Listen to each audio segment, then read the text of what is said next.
5, 4, 3, 2, 1.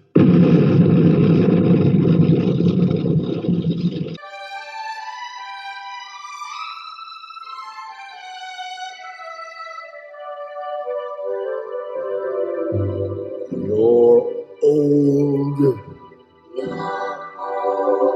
groaning like a geezer.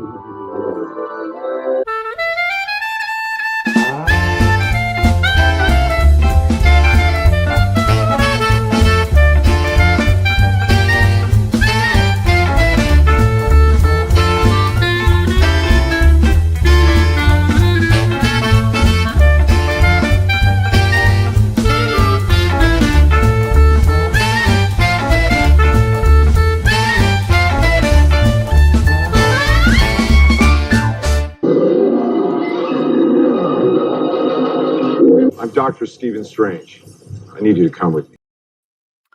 You know what StreamYard does? They like fade out your clips now. They don't have a sharp cut like they used to. And like that, the end of that line got cut off, pissing me off. Just another thing to tick me off and make me a grumpy old man. And plus, I went to the dentist today. I got a temporary crown on one of my teeth because it's cracked.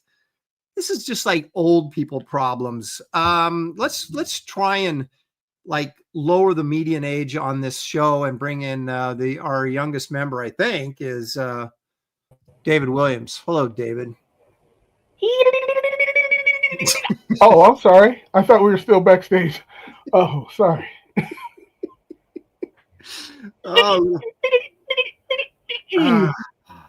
Yeah, that was Lobo from last week, as I recall. Dizzle up in yo mizzle fo shizzle. It's D-Wizzle up in your mizzle for shizzle. Okay, you need like Snoop Dogg or somebody to say something like that. I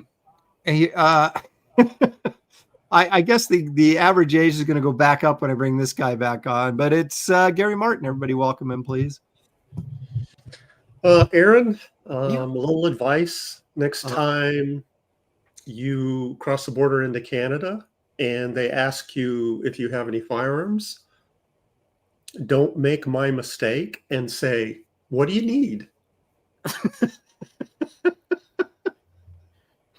They might wrestle you to the ground at that point. It's a little dangerous there. Let's let's move along and bring in a guy who actually is not sorting his books out this week, but actually is on time for a change. We like to call him Dan Lawless. Please welcome him. Oh. Hello, Aaron. How are you?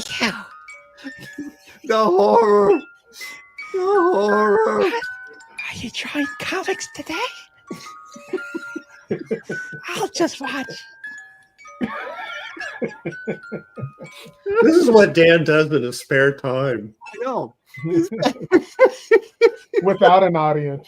Right. By himself. Alone in his studio. Hey, isn't she cute? She was. You know, she won't kill you or anything. Now I'm horrified. You know, they don't come to life in the middle of the night and kill you or anything like that, you know. No.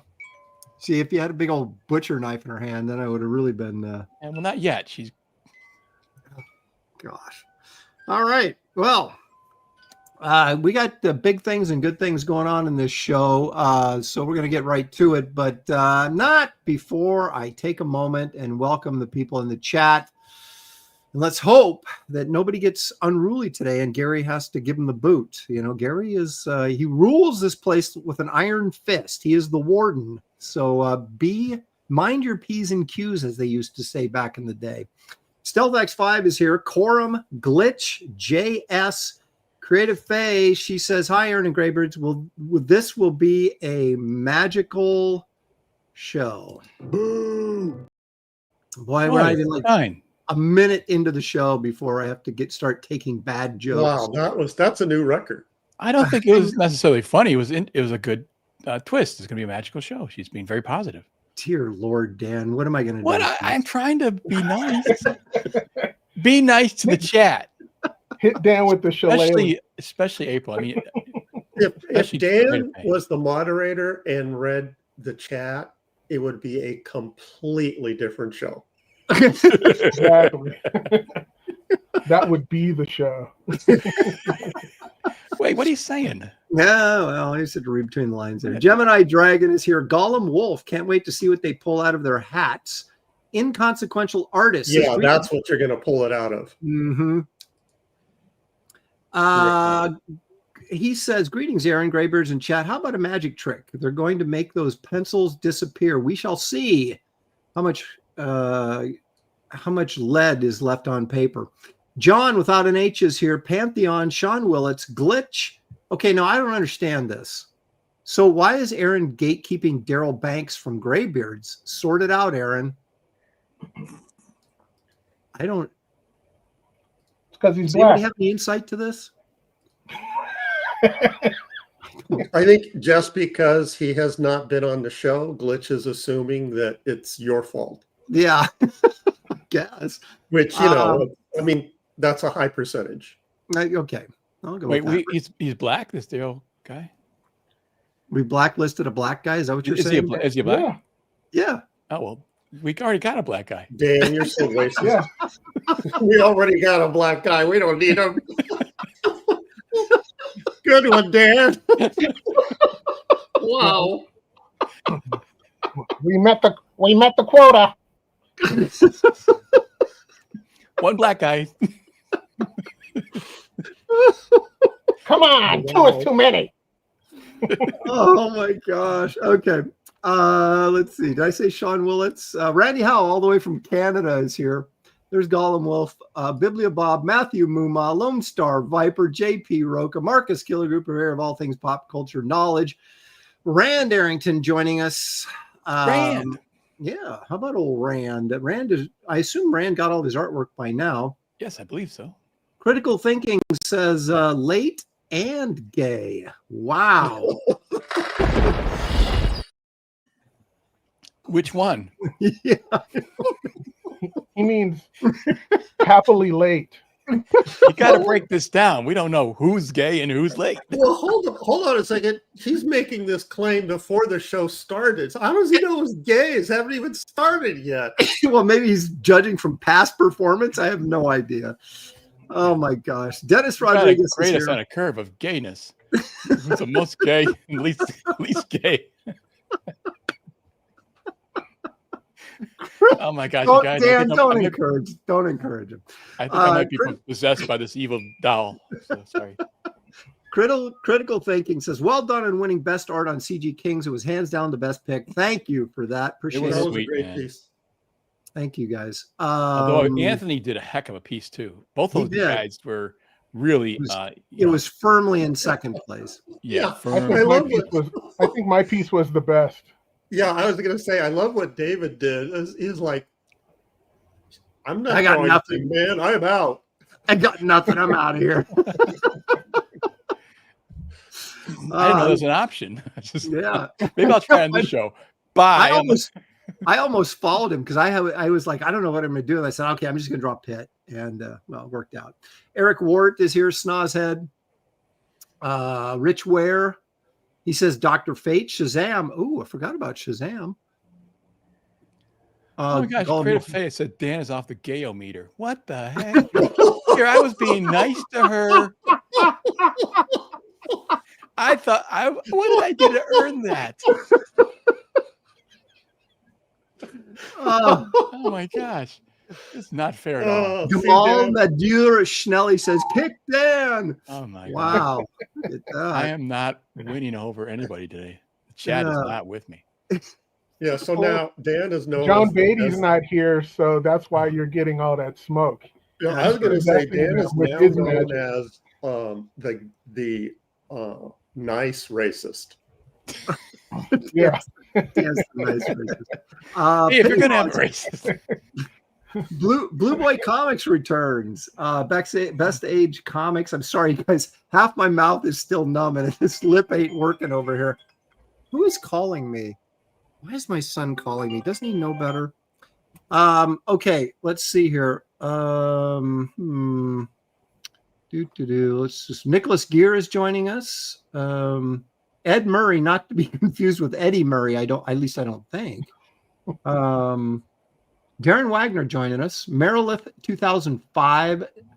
Zaid Comics, also known as Phil Diaz, is joining us. Got a lot of suggestions in the chat for subject matter. Okay, so let's do a little show and tell, and then we'll reveal what we're drawing today. David, what have you got for us? Old stuff, same old stuff. But Well, didn't you only want to showing auction it. something? Huh? Yeah, I want to auction something off today. Okay, well, maybe you should show that. There you go. So things I Stealth did here. asked when we were going to do our next auction. Last week, What? last week, the week before, Stealth was asking when we were going to do our next auction. Well, I guess it's today after the show. David and Gary have pieces they want to unload on you guys, so we'll be doing a short auction right after the show's over. So Actually, I don't know which the show one. will be- I don't know which one I want to sell, so it's up to the chat if they're interested to say which one they'd be interested in getting. So this is stuff that's available, and you'll be able to auction on one of these pieces. Thank you for making the screen bigger. Finally. Yeah, well, yeah. Got to catch up sometimes. This is Dan's favorite, Mm-hmm. and Ooh, Submariner. yeah. Always a good time. Ooh, Captain Oh, Britain. that Captain Britain's fantastic. Yeah, that's very cool. Who wouldn't want that, man? Oh, Except for the cursing. Yeah. So Oh, there no. you go. So you RoboCop. guys put it in the chat, when that time comes, which one you would want to possibly bid on, and it'll go up. Yeah. all right. All right, David. Thank you very much. Gary, what's this? Oh, Wow. That's freaking cool, man. classic. Every once in a while, I get a hankering for Kirby. Mm. Yeah.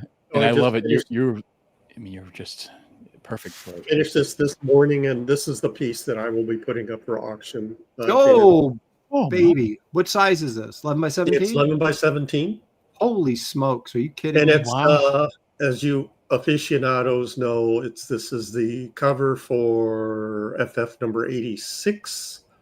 It's Kirby Senate, but I tried not to do Senate, so I don't give him credit, but I ended up doing a lot of his lines anyway. Someone said we're not showing up on YouTube. What is going on? huh?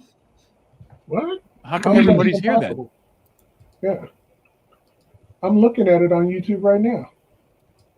Okay, well, then someone's lying to us, perhaps? Maybe they No, just we're have on an issue YouTube with right their- now. We're on YouTube. Why you got the lie, Craig? Well, they may have an issue with their system, whatever. Yeah. Now, I know that we got kicked off YouTube yesterday on the professionals because of the gunplay in our opening. And there's certain ways to get around that Billy Really? has not. Over that? Yeah.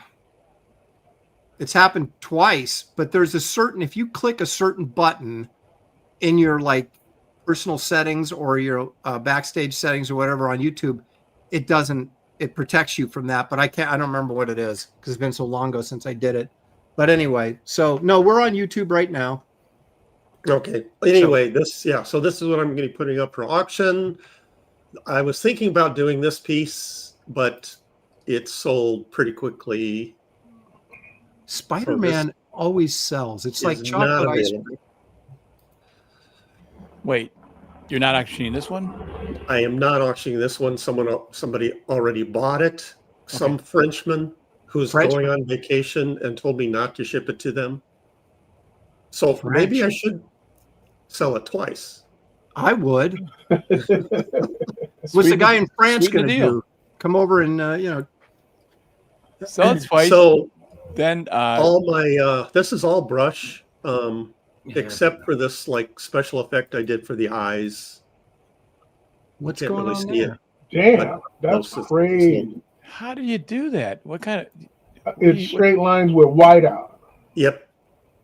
Got you. I know what you're doing, G.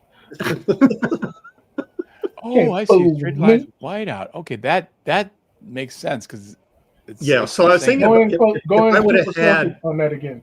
One at a if I time, would have had one at a time, white please. zipatone, if I would have had white zipatone, I would have used that, but I don't have any, so I just use whiteout. I think that gives it more character, frankly. That's really cool. That's why yours would suck, Dan. What? You said Just you would give it more because- character. No, I think it gives it more character. Oh, I thought you said you would give it more character. Okay. That's so true you don't too. suck. That would be shitty. At least that's character. Some It'd sort be of charming. character, right? Dan already wants to replace you, David, with a different black guy. I As know. long as we got one, it's all we need. We'll rotate them. How many black guys do we know? We'll just rotate them. Okay, Dan, what have you got here? Ooh, Well, I drew this on the King show, and then I colored it. So, very nice. and it's of course Mandy Summers' Gem Shock character, and it's a great character. It looks like a lot of fun. Oh yeah, looks like you had a lot of fun. Well, I was just Yeah. drawing. Why do you? Well assume that? said, Aaron. She I looks had a like lot of that. fun, but I didn't have too much fun. Yeah. Okay, we'll just reel it in a little bit. Okay, so I already sold this piece, so somebody bought it, and then but I'm going to put this up too. Whenever I sell some artwork, I always put a little personal sketch, just a little head sketch like this, just so you know when you buy something from me. I'm not selling anything today, but when you guys buy something from me, I usually throw in a sketch, and usually I personalize it with it's a bigger piece, Now wait a minute. So someone buys a piece of original artwork from you, and you sweeten it by giving them more original artwork. That's true. Well, Wow. this is a small sketch. This is probably 3x4 or something. It's not a big head. Right? Yeah, but still, Yeah, he did that on the drawing of that troll character that he sent to me to ink. He had a drawing in with that. So yep. I was like, that's cool. Wait a minute. How come I didn't get that when you sent that garbage man over here for me to ink? I didn't get anything. That's right. You're the one person I didn't sketch to. Oh my gosh. Okay. Well, all right. I'll send you sketches. No, it's too late. Critical Thinking says Dan is a man of the people. I am a man of people. You better be if you want to sell he's comics. the man of the white people. All right. We are going down the wrong road. Okay. Right, okay, last. Dan, that's the last.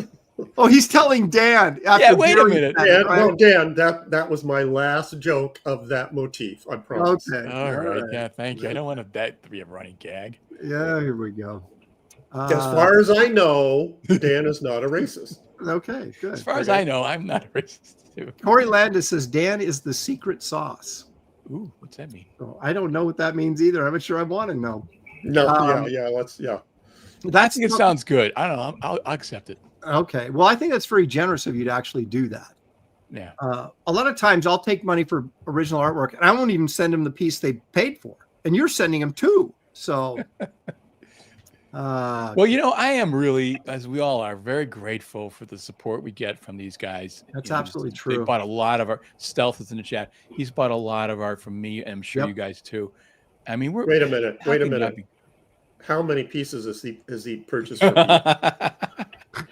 you? Well, maybe 20, 30, I don't know. Except for maybe Gary. Everybody else is. Oh, look at this. Inconsequential artist for $7.07. Special thanks to Aaron for pencils and Gary for inks on Sludge 3. And that is the first appearance of Lord Pumpkin, I believe. Any possibility of you two collaborating again on future projects? Anything is possible. Yeah, but anything's possible. But Gary's doing his own stuff. I'm doing my own stuff. It's he's got a guy that inks him better than I ever did. Well, that's a subjective thing, but he inks closer to how I ink myself, and that's why, But I've been inking myself mostly these days anyway, because I felt like at some point you got to be a real artist, right, and do it all yourself. So, are you talking about tattoos? Yes, exactly. I've got like 5 of them, and none of them have turned out yet, so I don't want to show them. You said you've been inking yourself. I thought maybe. Yeah, like in your prison cell with your homemade needle. All right, Dan, this is for you. Oh, Thank you. Awesome, man. I rarely get that. I do so much to earn these smashes on the head. You do it. I let it go all the time, but I no know. more. I don't think I've ever gotten the cannonball though. I really want the cannonball. Well, keep it up, pal. What I gotta think harder. I gotta work harder to get. You got to work hard to get nuked. Right. I've got a nuke in there too. You got a nuke? All right. Well, Yeah, maybe I I could. do. That could be, the holy grail for me. All right, I've got a bunch of stuff I want to show real quickly. Then I got a big announcement to make. But we'll do this just in case you guys haven't seen. I did color that Kelly Jones esque Dead Man from last week, and so that's how that turned out. Just some marker, and then I used whiteout, basically one of those whiteout brushes, the Sharpie one, the whiteout brush from Sharpie to do the white skin, and I just kind of painted around the black areas on there, and then where I actually got into the black, I went and kind of feathered over the top of it when I was done to reinforce it. But yeah, there you go. Oh, so you drew on colored paper? Yeah, it was just that brown toned, tan toned paper. Well, I think that's cool, man. It does actually. That white just jumps off Right on that with that background. You should sell this. Everything's for sale. You know where to reach me. I forgot to show this. Oh, One you more got. thing. All right, hang on a second. Let's. All right, that's nice blank page. Oh, Yes. Oh Yes, I man. wanted to see this. that's from last week, but the colored version. Oh, I Wow. love the colors, man. It's fantastic. Oh, they just the colors are perfect for it. Yeah. The green, the spooky sort of whatever nuclear waste green, kind of radioactive green, and then you have his colors of purples and blues. Man, That is perfect. really nice. Of course, that one's already sold. Stealth Stealth X5 for $2 says hello. Well, hello, Stealth. Thank you for that. We always appreciate it. Okay. All right. I got a few more things I want to run through real quickly here. This is the pit in question from Monday night. Yeah, that's great. Woo! So when in doubt, draw pit. That's what I always say. Man, that arm is just so cool. Beautifully rendered. Thank you. And the whole body, like the rib cage. Oh, that's cool. So he did Wow, that. That's like a Kelly Jones type rib cage. It is. He's starting to rub off on me a little bit. Now, speaking, I just wanted to bring this up real quick. Speaking of mystical characters, there's many options, and I was thinking of possibly revisiting Mystic. This is my favorite cover I did. Shelley actually gave me all those math equations to put on the cover here. What a great cover. Wow, I love that cover. Thank you. Oh, that's so cool. So, yeah, I saved this cover. I think this is the only cover I saved from the run. Oh, so you own this cover? Yeah. Oh man, that's Because so it good. had Shelley's math problems on it, so I thought I'm going to keep this. Yeah. Of course, I just think the whole figure and the face and everything turned out really well. So, Have you got offers from the people for this though? I would imagine a lot of people want this. there's not a lot of interest in Mystic. It's hard to believe, Mystic. Okay. but it was when it came out. In the moment there was, but not in recent times. How old is that character, Mystic? Then I mean, how old's that piece of art, that cover? 2002, I think. Oh, so quite a many number of years. Yeah. Yeah. All right. I never saw any cross-gen books before, except like after they were defunct. Like I saw Jeff Johnson's stuff, and that's it. I was just like, oh, okay. But I didn't see anybody else's work. There was some good stuff in there. It really was. Wow. Butch Geist did some really nice work in there. Perkins started there. Jimmy Chung was in there. Lots of guys. Of course, I'm not. All right, this is the back cover to the Wraith of God book. Ooh, wow. So that's just kind of let you guys know that all I have to do now is assemble the covers, which I just got the templates today from the printer. So I'll get that done either tonight or first thing tomorrow. And then I'm waiting on the last few pages of coloring from Jason. And once that gets done, It all goes to the designer, puts it together, and it goes to the printer. So the lettering's done, all that, everything's done. Proofreading is done. It's just waiting on those last few pages of color, and then it's assembly and to the printer. So That's there great. you go. This looks. I want to read this so bad. Oh, this is gonna be great. I like how you gave her this little girl derringer to protect yourself from this headless horseman. Well, It's like, oh, get him with this. All you hear is, it just bounces off. Yeah. But anyway, there's that. Now, here's some big news, you guys. Everybody's been asking me what's next. What is Empire Comics going to do next? Drum Let roll. me show you what we're going to do next. There it is, folks. Ooh, good. Now, the exciting thing about this is David Williams will be contributing a story.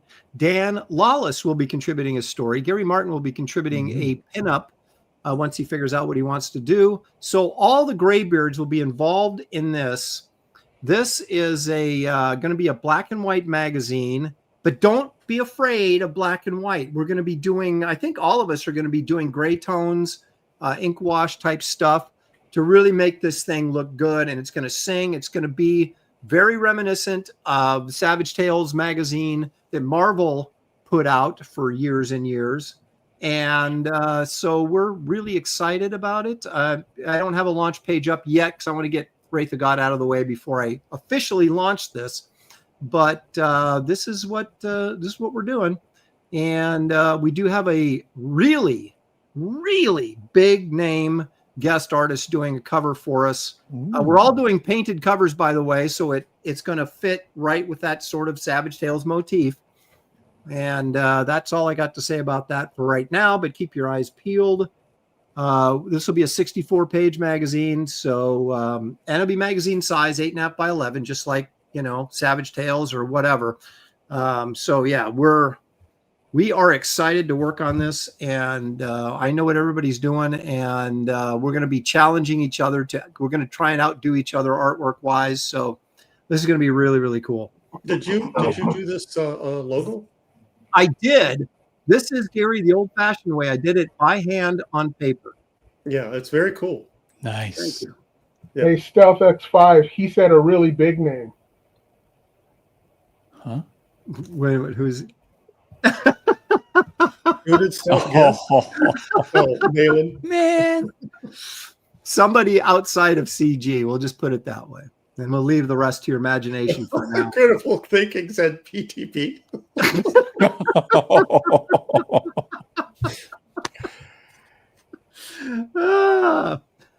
Golem. Hey, Aaron. Katie Did's here, and she's clearly playing it very safely. She just says hello. So you can't do it. So clearly, No, wait a minute. I can read between the lines there. That shows safe. It's just no. That shows a complete lack of enthusiasm for even being here. It's like, oh, hello, good to see you guys. Whatever. I was wondering how you were going to interpret that. Katie, I tried. I really tried. I don't know what's going on with her these days. But anyway, people are guessing like crazy who's going to be contributing, but you'll just have to keep on guessing. But I'll have an early sign-up page probably in a month or so. And my goal at this point is to launch in February, because I don't want to launch. I talked to you guys on Sunday, those of you who see my Sunday show, about not wanting to launch too close to the holidays, because I think it's too much of a financial strain on you readers who have got Christmas presents and everything else to worry about. And so that's the plan, but let that cook in your mind. There's going to be some really cool stuff in it. I'm super excited to do it. And it'll be a project.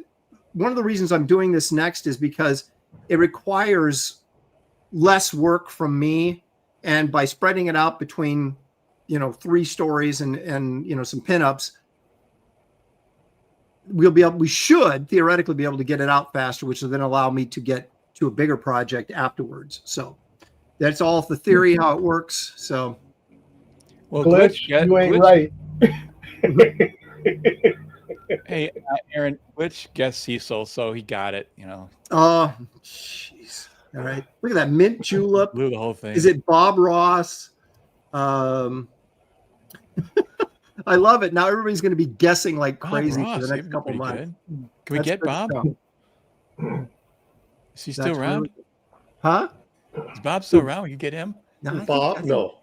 I He know. died a he's- long time ago. I know. I'm going to have Bob do the landscape cover for us. The Like, only thing, you can yeah, draw the in your only own thing- barbarians. The only thing Bob Ross is left of him is his skeleton and his hair. Which is perfect for Halloween. Yeah, he could be an alternate cover. Hey, Bob Ross's son does the same thing that his dad did. Let's get his son. Really? Okay. I didn't know that. Because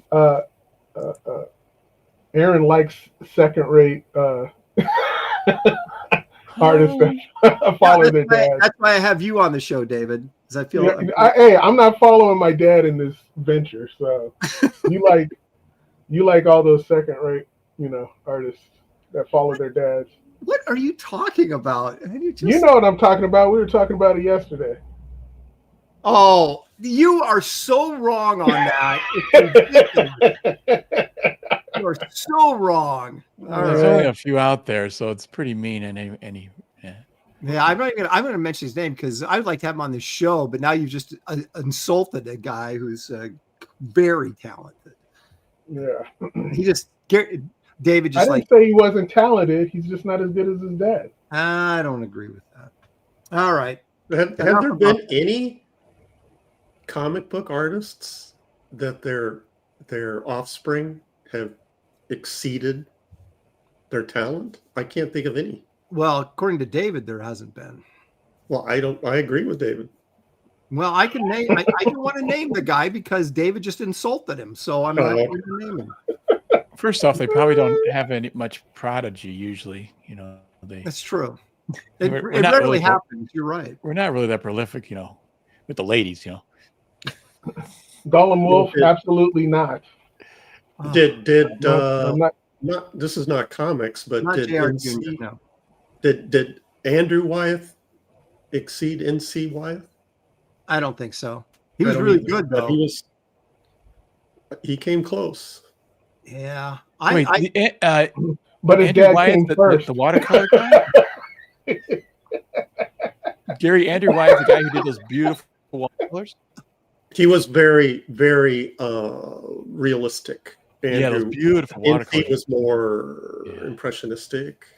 Yeah, I liked Wyeth's just style, that sort of. Yeah. Well, clumpy doesn't Andrew style. have that one image of the girl on the grassy knoll Yeah, looking towards the That's house? that's his famous Oh, piece. Yeah, It's so fantastic. I mean, yeah, I remember seeing apples that in and high oranges. school. Okay, Apples and I'm not saying it's Zaffino. I'm not saying that, but Wow. Hey, JC Mystery Linedecker's solved. kids never came to fruition. yeah, well, it's because he never. Oh my God.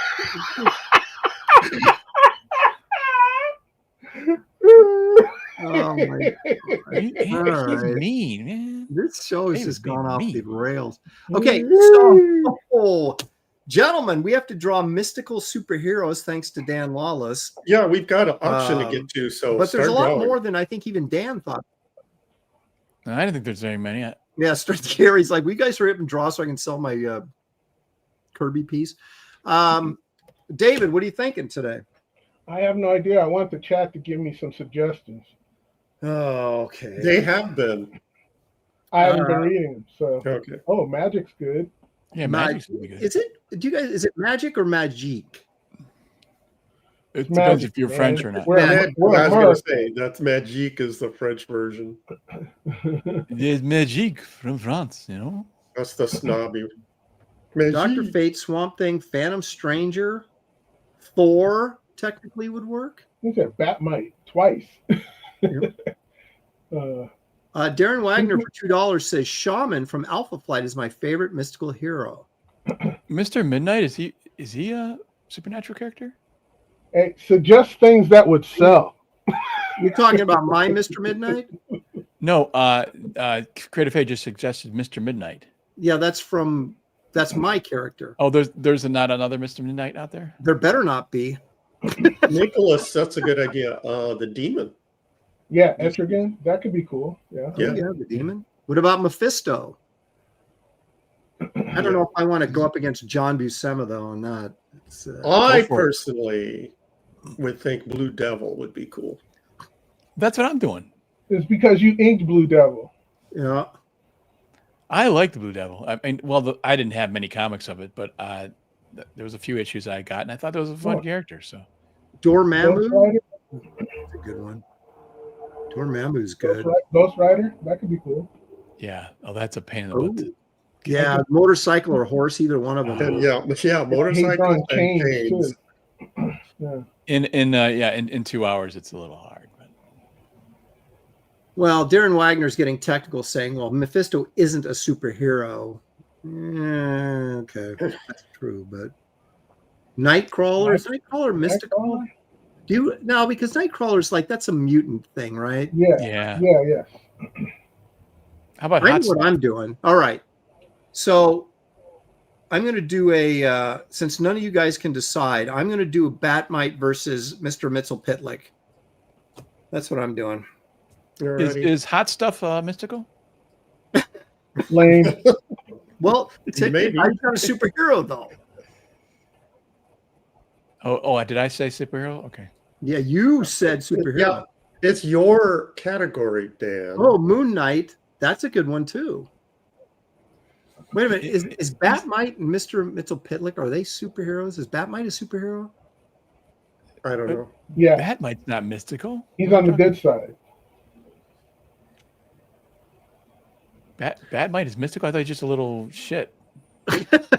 Well, he's an interdimensional being, right? But he's not mystical, is he? Yeah, he's not mystical. Okay, all right. The Nick, Spectre. what are you Have I thinking? done the Spectre on this show? I think I have, haven't I? Yeah, you you have. did. You already did Spectre. Okay. Nick, no, those pages are long gone. I wish I still had some of those. Heck Boy.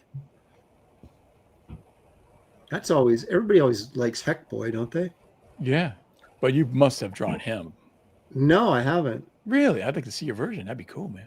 Dead Man, I just did last week. Right. I don't know if I'd consider Frankenstein a mystical being. No, he's Me not. from Doctor Strange. I've done Clea on this show before. Yeah. In fact, I still think she's sitting in my portfolio. That's how popular that was. Sandman. I'm sorry, I have to laugh. Everything goes back to has its Money. Oh, how about Elvira? Yeah. Oh, look at Dan Elvira. Yeah. Oh, hey, Elvira. All No, right. actually, I would love to see you draw Hellboy, and you could sell that. People I love think, Hellboy. I think somebody would buy a Lopresti Hellboy. Yep. Gotta do Heck Boy. All right, I'll do Heck Boy. Okay. I'm sort of drawn to Devil too. Nick Gandalf. Yeah. Gandalf. That'll. Wait, why Gandalf is kind of he's Aaron's Wizard. gonna get paid. He's drawing Gandalf. Well, no, Gandalf isn't a superhero. I thought it was mystical characters, but it's mystical superheroes, Dan. That was your right, but isn't he a hero and he's super? Well, just put a cape on him. He has a cloak. Luke Skywalker. Oh my God. Definition of superhero is pretty wide. Yeah, apparently. All right. I could do the Living Mummy too, right? Maybe. Yeah, sure. Living Yeah, Mummy. yep. I think Heckboy would sell. All right, better I'm doing Heck than Boy. Mummy. I'm doing Heck Boy. All right, I don't. You guys can talk about it. All right, I'm Boy. gonna get working. Okay, I'm switching the camera. By the way, you may David, say are I'm you cheating still a little looking bit. at suggestions? I'm doing Etrigan. Ooh. Ooh, Who's he's that? gonna. Oh, this will be good. I was hoping you You're would doing say- estrogen? What? He's Yeah. he's gonna do. He's gonna do a Kirby version of estrogen.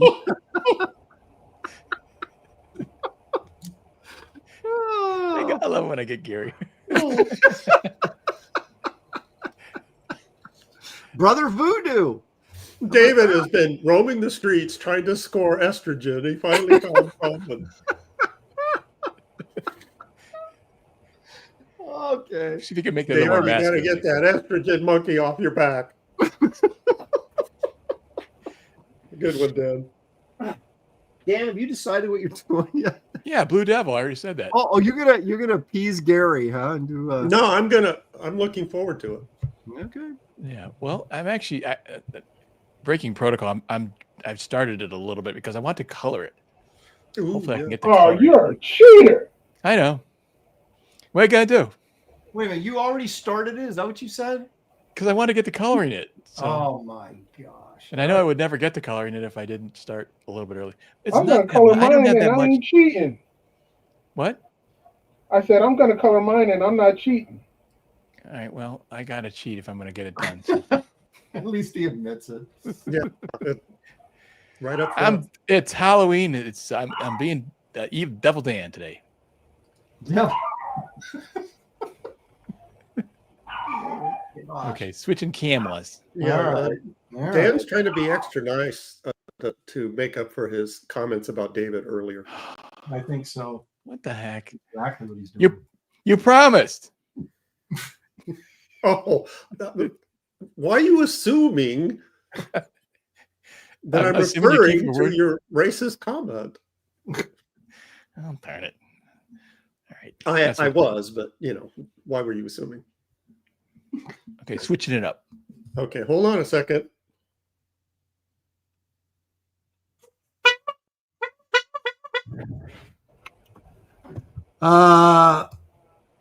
Estrogen, the she demon, says he consequential arrests for $2.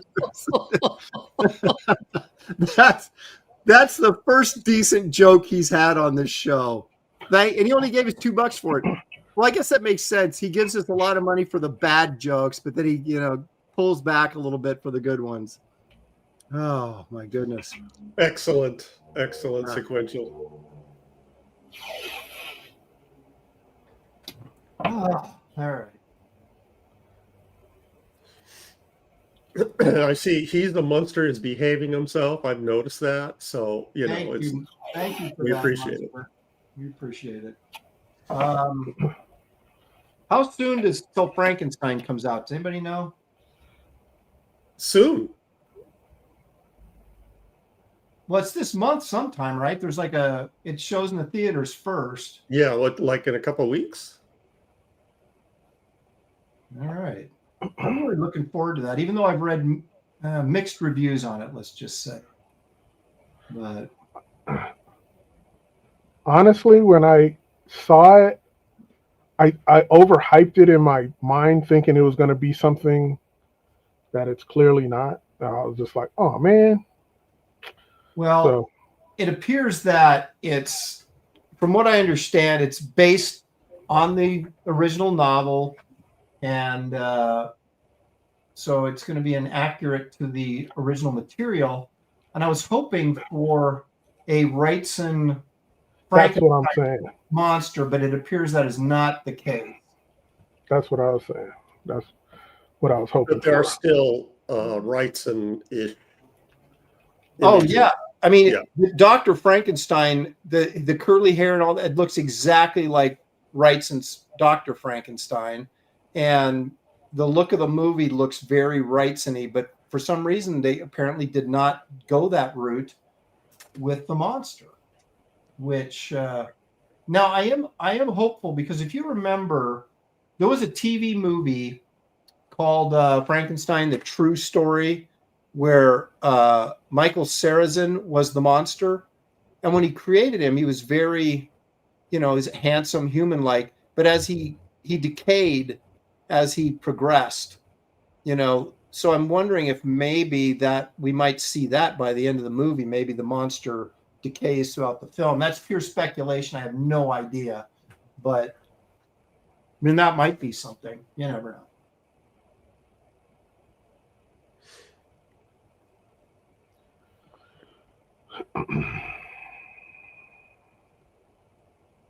Is Heckboy the most successful independent character ever created? Well, I guess the Turtles would be, right? Yeah. Yeah. What about Walking Dead?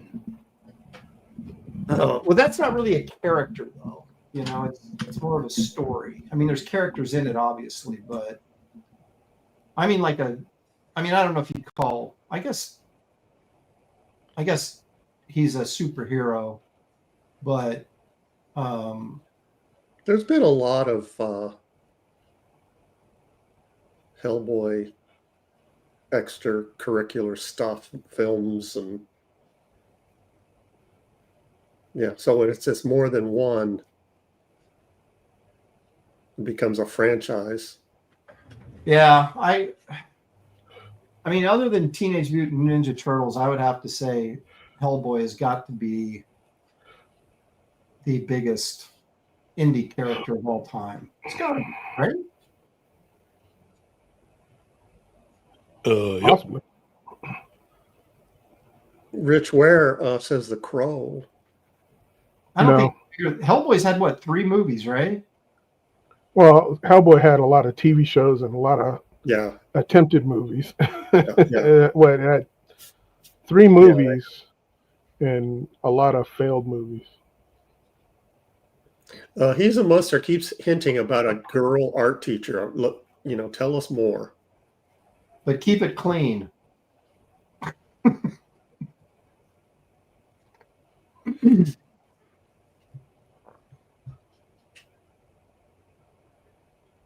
Best art teacher I ever had was a woman. And she was woman. She was my high school home ec teacher, and she also taught art. Really? Was she hot?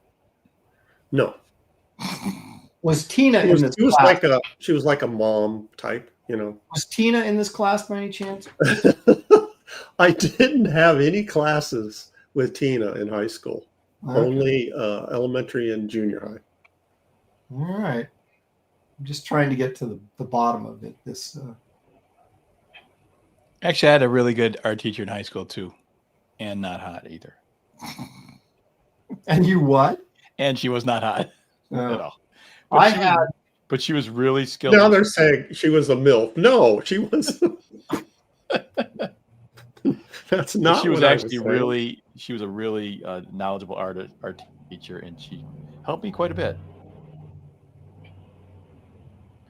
I had a great one in junior high.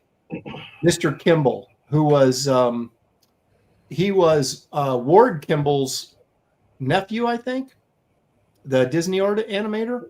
Really? Wow.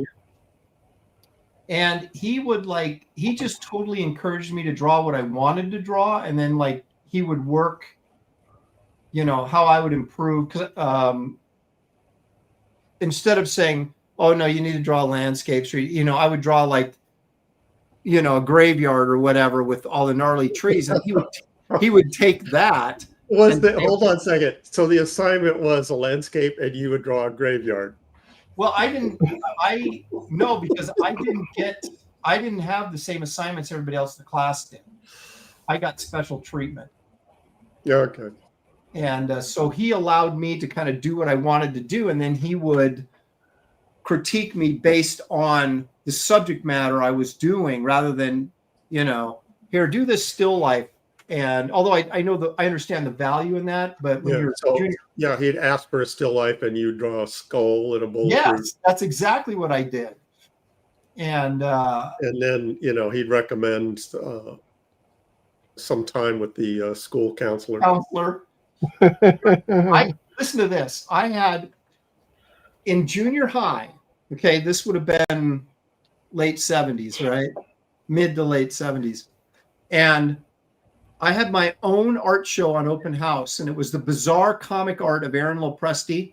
And I was totally into Wrightson at that time, and totally into Edgar Allan Poe and stuff. So I had these drawings of axe murderers and body parts all over the place. It just, if I did that today, I would have been expelled from school and, assigned a psychiatrist. But back then, and the parents would come in and look at the stuff and go, oh, but he was like, me, and he was like, supporting me and all that kind of stuff. And when I got into high school, I had an old lady, Mrs. Osborne. I'm guessing she didn't get you at all. No. And we fought all the time. And I finally quit taking art. And I remember in our, when he graduated, our senior assembly, some doofus won the art scholarship thing. And I was like, that guy sucks. But I quit art because I fought with her all the time. So there you go. He's a Monster updated. She was the one that told me I could do comic books or I could do cartoons, but I need to learn how to draw without lines. I don't know what that means. Draw without lines. Shapes, probably, like, blocking in your shadow areas and things like that. Yeah, so I don't even think most places have art anymore, do they? Isn't that one of the things that gets cut from the budget? That's true. Yeah, that's kind of rare now that they have after school programs and that kind of thing. Yeah, you got to pay extra if you want to take art. Right.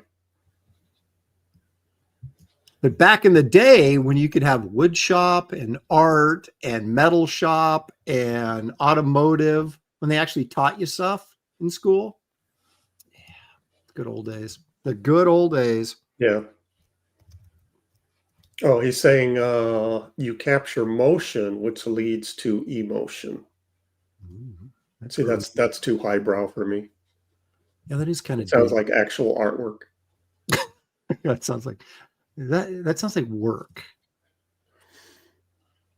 Oh crap! I just put his big arm on the wrong arm. I've already screwed it up.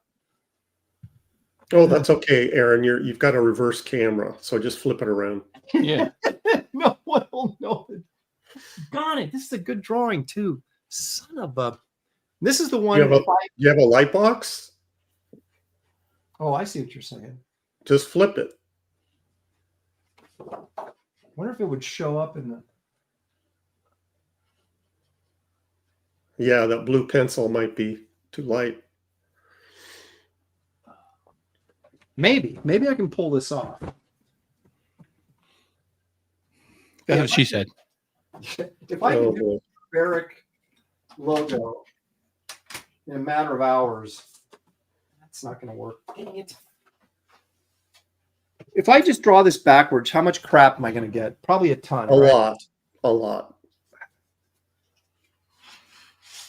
You might kill your sales, actually. Desticato, I'm not sure if I'm pronouncing it right, says, I was just about to ask if Aaron's picture was reversed. Well, it is now. All right. I'm going to, you know what I'm going to do? I'm going to do like David does. I'm going to draw on this side and I'm going to flip it. And then light table right through the back and onto the back of the board. That's a great idea.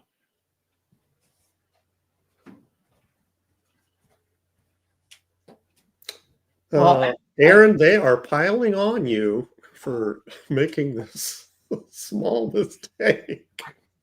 Well, because I didn't look at the reference. I was doing it from memory. No, I'm just saying the chat is taking advantage. They're like, sharks circling the Well, here's boat. the thing. Why? Waiting for Aaron to make a mistake and then they pounce. Why is his left hand? Is he left-handed? Because has to be his gun hand, because the big metal thing is on his right hand. Yeah, because he shoots. Maybe that's why he's such a bad shot. Remember, he's notorious for being bad at shooting. Clint says right hand of doom. Oh, okay. Sure.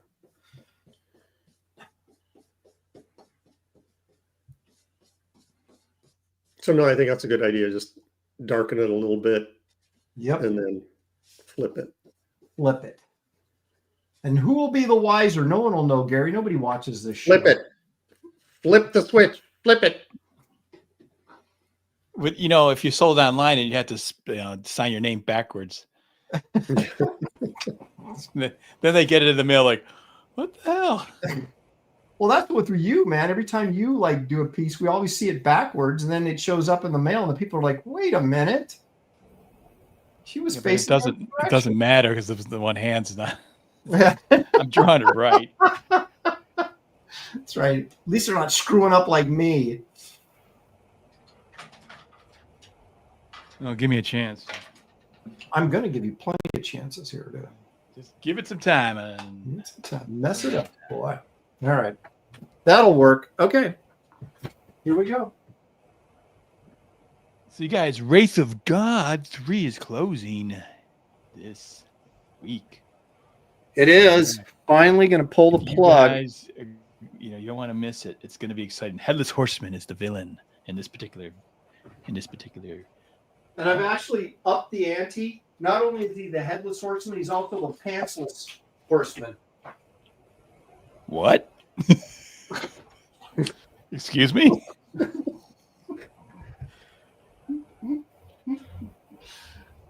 Each, all kinds of that's a concern. Each sequel, he loses a garment that's like strip poker. Exactly. That would be the Marvel version there. Yeah, exactly. Well, I keep saying our comics are as good as Marvel or DC, so. Do you have closeout plans yet? I'm thinking Sunday as of right now, but my life is so complex, Gary. I don't know what's going on from day to day. Yeah. Especially when your teeth are falling out of your head and you have to go make emergency trips to the dentist. And my mom's 94, so I never know if she's bagging and boarding like she's supposed to be. Do I have to go in there and get you don't know what her output's going to be now. Yeah, it's just like slowing down a little bit. I'm like, hey, I'm not paying you to take a break. She goes, you're not paying me at all. And then it's, then I have to threaten her with the home. It's like, you want to keep living here and start bagging. Well, it seems a little harsh. I think some people think that, but I look at it as like giving an elderly person purpose. You're giving her opportunities. Yes. No ageism there. No. It's like, I don't care how old you are, work. So do you charge her by the unit instead of by the hour? I mean, pay her by her production. Well, okay, when you say pay.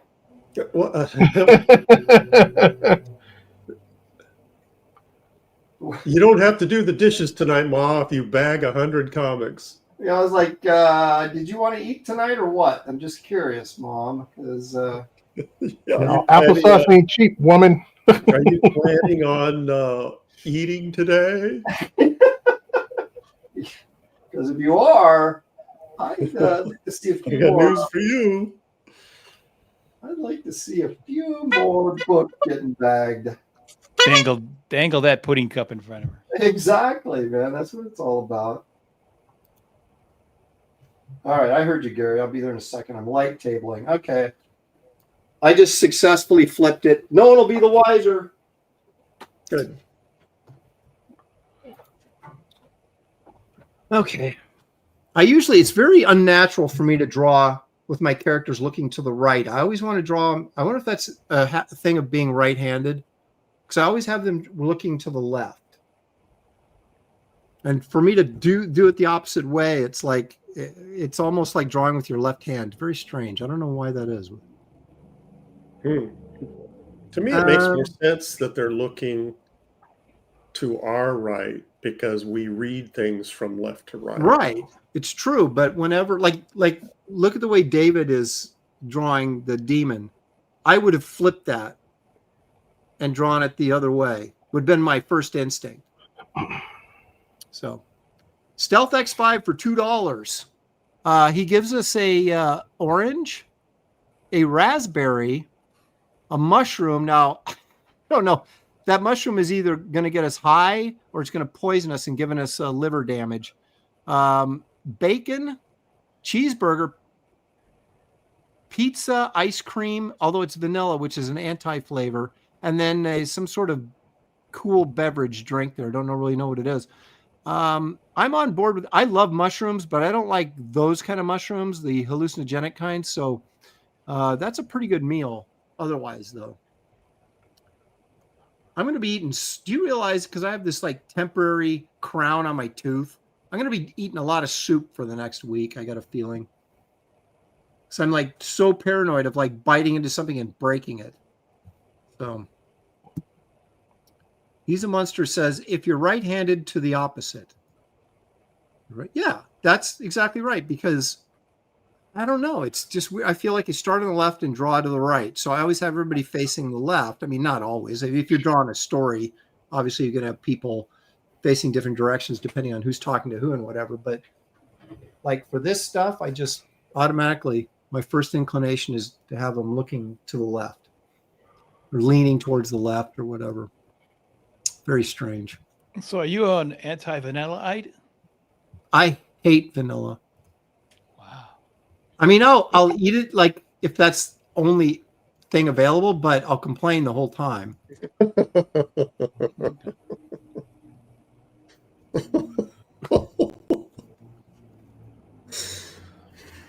Aaron's coming over for dinner. Hide the vanilla ice cream. That's exactly right. Well, there's good vanilla is exceptional.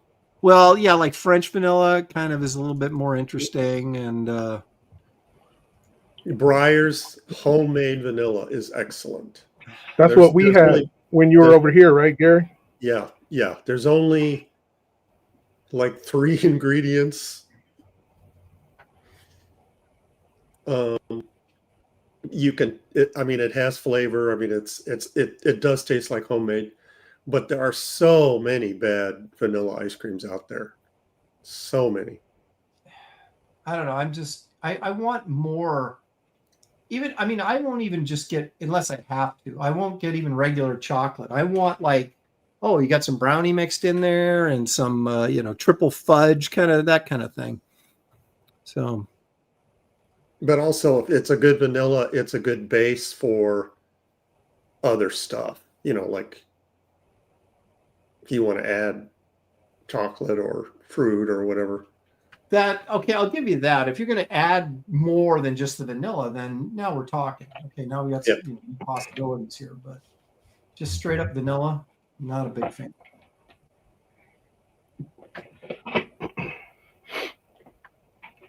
You sound finicky. See, this is Rachel Brinkley is complaining. No Zatanna or Raven drawings. Nope. Not this week. I'm not a big Raven fan. Who is the other one?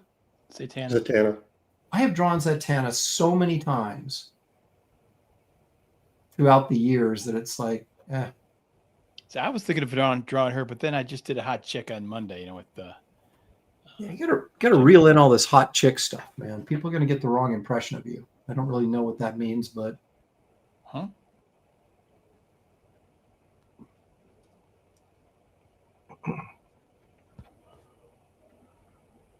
Did Hellboy first appear in the Dark Horse Legends stuff? Yep. Isn't that amazing how that took off? Like none of the other characters did. But Hellboy really did. Wait, Sin City was a part of it? What are you talking about? Oh, Sin City was in part of that? Yeah. Okay, well, that was freaking huge. Okay. Well, there's a comic movie success there. But again, it's more of a. You liked that movie? Sin City, yeah, I liked it. Yeah. Okay. It was very stylized, but I don't think I've actually sat through the whole thing.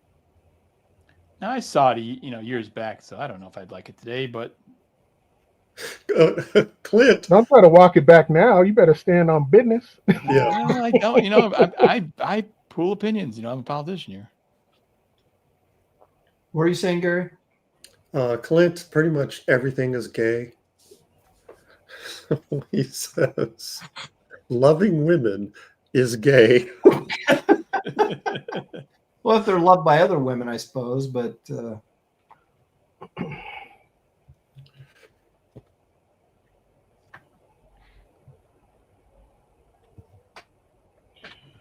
Loving women isn't gay. Loving the things that women love is gay. there we go. Now we're getting someplace.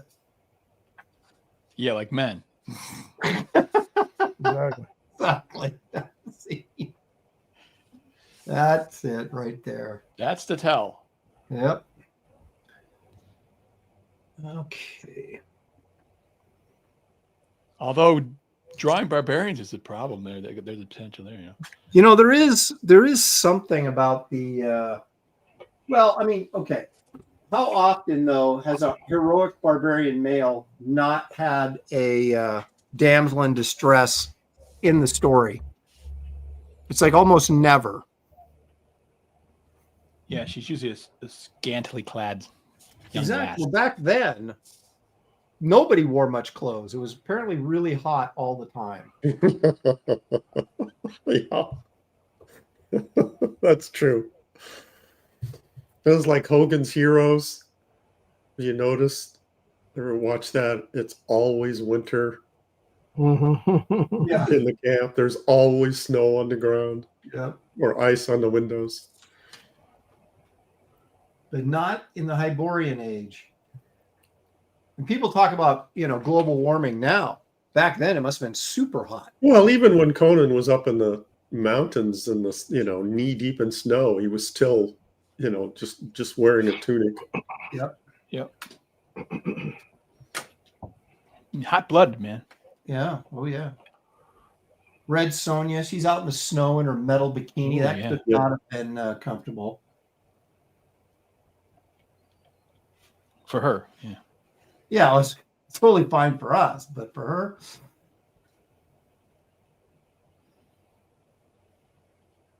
Did you guys know that Frank Thorne was a comic strip artist before he became a Marvel artist? Mm-hmm. I had no idea. And his comic strip work wasn't bad. That's what I saw, and I was like, because What happened to him? Yeah. Well, no, It's because he was getting the comic book page rate. That's why. Yeah, exactly. But he was an odd dude. I saw him at a show. Strange fellow.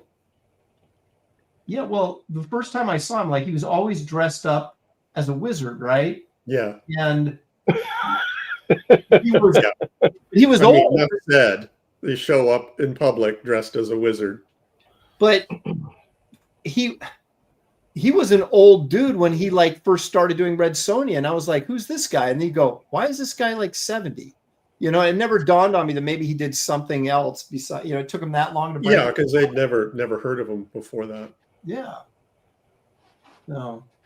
And I'm talking recently, within the last couple months, found out that he was actually a pretty good comic strip artist before he went to Marvel and started doing Red Sonja.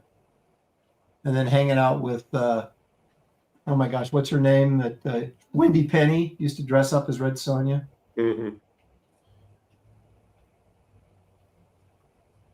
She was a fine-looking lass in the back in the day. She was thick.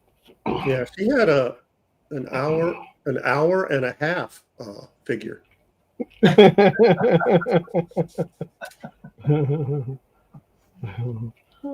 good. Of course, back then, any girl, she could be a 4 or something, and she was a 10 at a comic convention. Yep. Well, there's never any girls there. No, That's what that looks like. That's true, but Wendy, to her credit, had a pretty good figure to be running around out there in that bikini. So I give her credit for that. I mean, she actually had a woman figure. Yeah. I was like, whoa. Yep. can't figure out what's going on with Hellboy's gun. Yeah, when I saw her in that outfit, I was like, maybe I should give her work a second look. I want to give it a once over.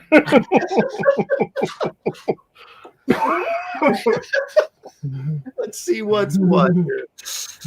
Hey, this is pretty good stuff after all. What is this? You became a little more interested, then you got a little more interested, and even more interested, and then you suddenly lost interest. Good. Then the rock and roll started playing.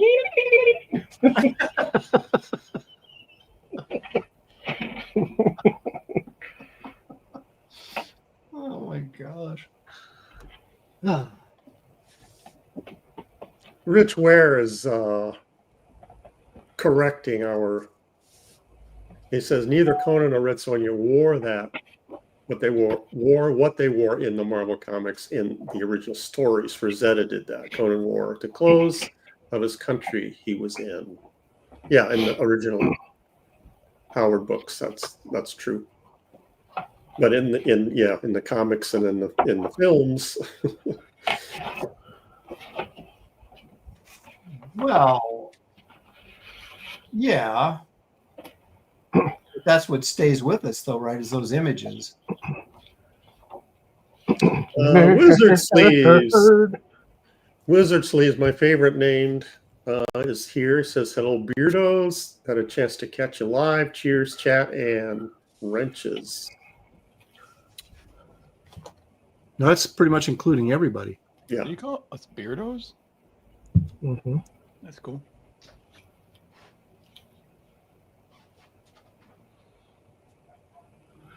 I think the implication is that we're weirdos, is what the implication is. No, there's no weird, and it's just beard.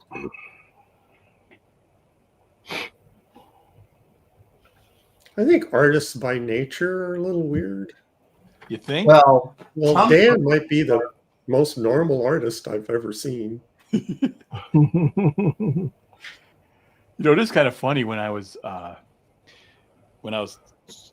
started my career, and I was working for a company called Majestic, which was a card company, and they were trying to make comic books out of that. And the guys I was kind of working with were, normal people and that sort of thing. And I was there wearing a polo shirt, khaki pants, and I was kind of corporate attire, and they're like, Dan, you don't belong here. Like, they told you that at the convention, because they're looking around all these other guys, these other comic book people, and they're like you just don't fit in. You're normal for this. Well, I remember there was a book that Maggie Thompson and who was her husband's name? It wasn't Ben. What was his name? That did the comic book buyer's guide. Yeah. It's Thompson, but I can't remember his first name. I can't either. I remember, Maggie. Anyway, they did a book that was like the comic book superstars or something like that, but it basically was just everybody that would send a picture in. Dawn, thank you, Blizzard. Dawn, yes, thank you. And I remember some guy, I don't know who it was. I didn't know who it was at the time, and I'm sure I still don't know who it was. But he had he was at his drawing table with a sport coat and tie on. It was the picture he sent. And I was like, nah, that's not real. Well, when I first went to New York to go into the Marvel and DC offices with Terry Austin, came from California. It was in the summer, and I brought a sport coat. And he said, "Don't wear that." Well, you could almost especially in the Marvel office. If you had a T-shirt on underneath it, you might be able to get away with it. But you still would have been like high class. Yeah. Dan, I must point out, you are getting that trident. You are drawing it correctly. Oh, good. I'm not too. There's a couple. I inked that thing 1,000 times. The The only thing is there's several versions I see online here. The early version is correct, and that's what you're doing. I hate characters with weapons and stuff because then that's one more layer you got to get right. Yeah. I think Hellboy's weapons are different too, though. Sometimes, different places, different people drew them differently. So you have you just want to do a big, chunky gun, clunky gun. Yeah. Hellboy Hendrix says somebody should have drawn Kelsey. He's a mythical creature. He's becoming one for sure. Well, it's good to know he's alive. So that's true. That's the main thing. We want him to be doing happy and doing well. Yes, I don't. I didn't actually think he was dead. I mean, if this was the first time he'd done this, yes, but this is not. Well, I think this was just a big master plan of Kelsey to get people to get free food. That's right. I was just about to say that. Well, he played the long game because no one had heard from him since January. So that's why people were getting a little nervous. Like, he needs to talk to somebody, somebody to say he's okay. You would think.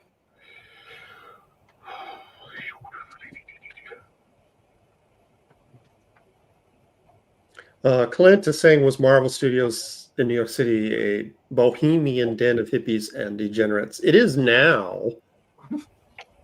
In the 80s, they were just a bunch of knuckleheads. Just a bunch of, comic book guys. Yeah.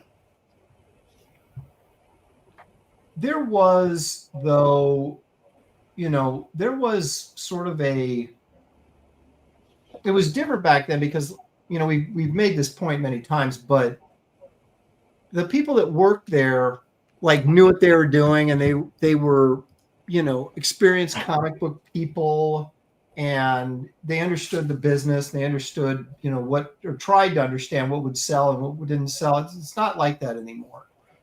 The editors really knew the artist, who was good, who wasn't good. They could see someone was good right away. It was really, they all those guys. Archie Goodwin, who hired, I mean the good editors were also creators themselves. Yeah. Writers and artists. Denny O'Neil, Archie Goodwin. Yeah, those days are long gone. And even guys like Bob Budiansky, who was an artist, but then he became an editor, and just guys with experience in making comics and understanding the. The thing that's stupid too, though, is that this sort of takeover of the comics by women, so supposedly, it's like we always had women in comics. There was. Hello, Moto. Damn. What the? It's your girlfriend calling you. Is that a ringtone? That's like next level stuff right there. That was like a whole performance. Oh, Gary's got a friend there. That's all right. Well, no, to your point, though, there was a lot of women in comics, but they understood how to make comics. But I'm saying, think about the, Innocente, Joe Duffy, Louise Simonson. Yeah. There was a plenty of them. Yeah. They were intelligent, really capable women who understood that this was a male-dominated craft, and they wanted to, keep it that way. Right. If your audience is, young men, then you can't just say, well, I want it to be something else. You say, no, this is what it is. So how do we effectively market that? And that's why they were effective for so long and why they're not effective now. Yeah. Women can be good editors. They just have to, recognize that to be, talented and know what they're doing. And they have some respect for the craftsmanship and the craft that is, put before them. Yeah. Not only just the craft, the history. Yes. Yeah.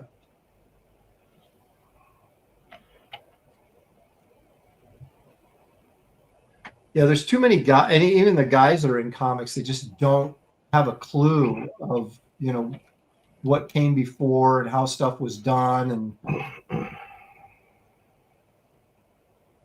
go ahead. I was discussing with a friend. I could have been even telling you before about these editors now, like a requirement. Like if I was running anything before they got hired, I would say you would have to have at least 10 to 20 boxes worth of comic books that started from the 90s back. You know what I mean? It's like, don't show me any of this new knowledge that you have of comics. I want to know that you know comic book history before you could get hired. And if you don't have that history, you ain't getting hired. Well, what's interesting? My daughter has taken a part-time job because she's waiting for her dance season to officially start. I mean, she's teaching dance as well, but she took another, part-time job just as a barista. Mm-hmm. It's like every day she goes in there, she has to take a test on, how to put the coffees together and different drinks together. And I was just thinking, man, shouldn't that be like, before you get to be an editor in comics, you got to take a test, Yes. They do like proofreading tests and spelling tests and that kind of thing. Do they really? Yeah. Do they still? I don't know. They used to, but they don't do that anymore. So they probably don't have to take tests. Well, they really the course. Just they have to take a course. I think today, back then, everybody knew that history wasn't that old, but today I think you need a full course to understand the history of the. But it wasn't about knowing comics. It was about catching a punctuation error. Creative Faye's making an interesting point. She says, I feel we need holy water for this stream with all those demons you guys are drawing. Yeah. Well, okay. Comic book holy water. Well, when you get into mystical characters, right? I mean, there's not a lot of that's exactly what it is. There's not a lot of angelic. No. Even who was that? Gaiman created that Angela character for McFarlane, and weren't they in a legal fight over who owned that character? But even she was like this, sexy angel, or I don't think she came from heaven. I'm just not. I don't think that's how God set it down. Right. So yeah, we're kind of. I have to admit, there's certain comics that I never bought as a kid if I thought they were too directly satanic. Like I would never buy Son of Satan. Yeah, me neither. And I didn't buy Kirby's The Demon, even though I really liked him because he was called the Demon. But when Buscema drew Mephisto, I was like, I can't help it. I gotta get this.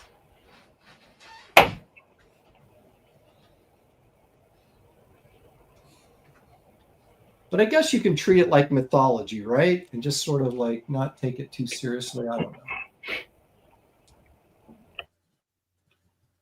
Well, they're bad guys. From your mom. Yeah, I think of my mom. I bought an issue of Ghost Rider where Satan was on the cover. I think it was issue 9. I kept thinking, if my mom sees this, I'm history.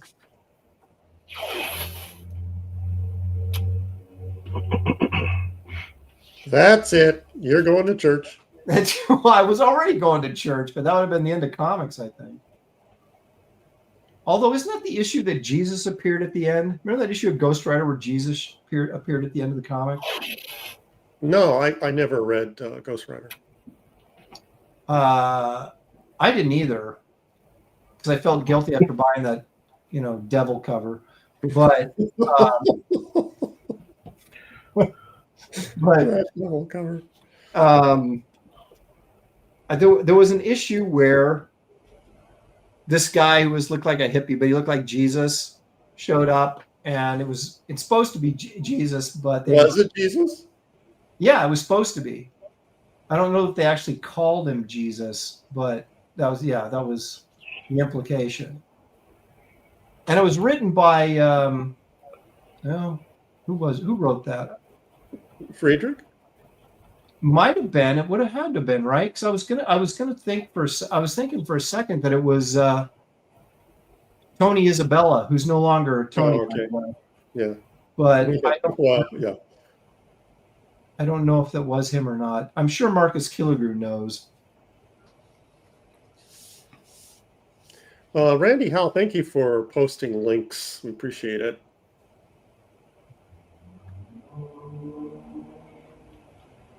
Yeah, Tony Isabella became a pregnant woman. I saw him the other day, a picture of him. He was really showing. I mean, it must be. How long has he been pregnant? Years? Oh, yeah. He's been looking pregnant for years, but he just finally switched over. Oh my gosh. Well, he's with child, obviously. Gollum Wolf says, my dad was a pastor. He got mad when he saw me reading Ghost Rider. I got out of trouble by saying, we know God wins in the end, so why not enjoy the story in the meantime? There you go. It's a more morality tale, Dad. Yeah. Pretty good pitch. Well, it is. I mean, Ghost Rider is a moral creature, right? I mean, he fights against bad guys, right? Some kind of. Well, see, the problem I always had with demonic characters being good guys is like, well, that's, you don't come from hell and you're a good guy. You know what I mean? Right. So, although Ghost Rider made a deal with the devil to save like somebody's life, his dad or something, and so he was cursed. But yeah, like the son of Satan didn't make any sense to me. Yeah. I'm going to rebel against you, Dad. I'm going to be a good guy. It's like, where did that come from? Yeah. Well, actually, if you want to get kind of technical, it could be a metaphor for human beings. Everyone's born in sin. Everyone's born a devil, so to speak. And look at Dan go burn. They get redeemed. Work it, Dan. Redeemed by, That's true, but I don't think anybody. You think the pastor dad would buy that argument? Well, it's a metaphor, Dad. Well, it can't be. Well, if you make the evil characters like I do in Wraith of God, like the devil characters or whatever, they're all evil, right? So they're the villains. So the story of Hellboy, he was supposedly, he was destined to be the bringer of evil, and he didn't want to do that. He was raised by a good man, and he recognized the good, morality was better, and became pure of heart and a hero. So it's kind of cool. Everyone wants to see the bad guy turn good, right? I mean, apparently not those guys. Apparently. Well, the thing, Hellboy is an interesting character because he is extremely popular. And I wonder, he's very popular with artists. Like every artist I know loves Hellboy. And is it just because he's cool to draw? What is it? That might be I it. think I like Mike Mignola. I'm not in love with Hellboy. Yeah, but I think I the characters. that Aaron is right. A lot of artists have drawn Hellboy. Just for fun. Yeah, sure. Go ahead, Dan. What were you saying? I think the reason that characters like that are popular is because when they're a little bit more monstrous, it's easy to get it. You can make mistakes. It's forgiving. You know what I'm saying? Like, that jaw's too big. That's just a monster. Yeah. Well, there is truth in that. Go ahead, David. I'm done. Okay. Can't even foul me up. When I say something, it's over. That's it. Final word. That's the final word. Dan has spoken.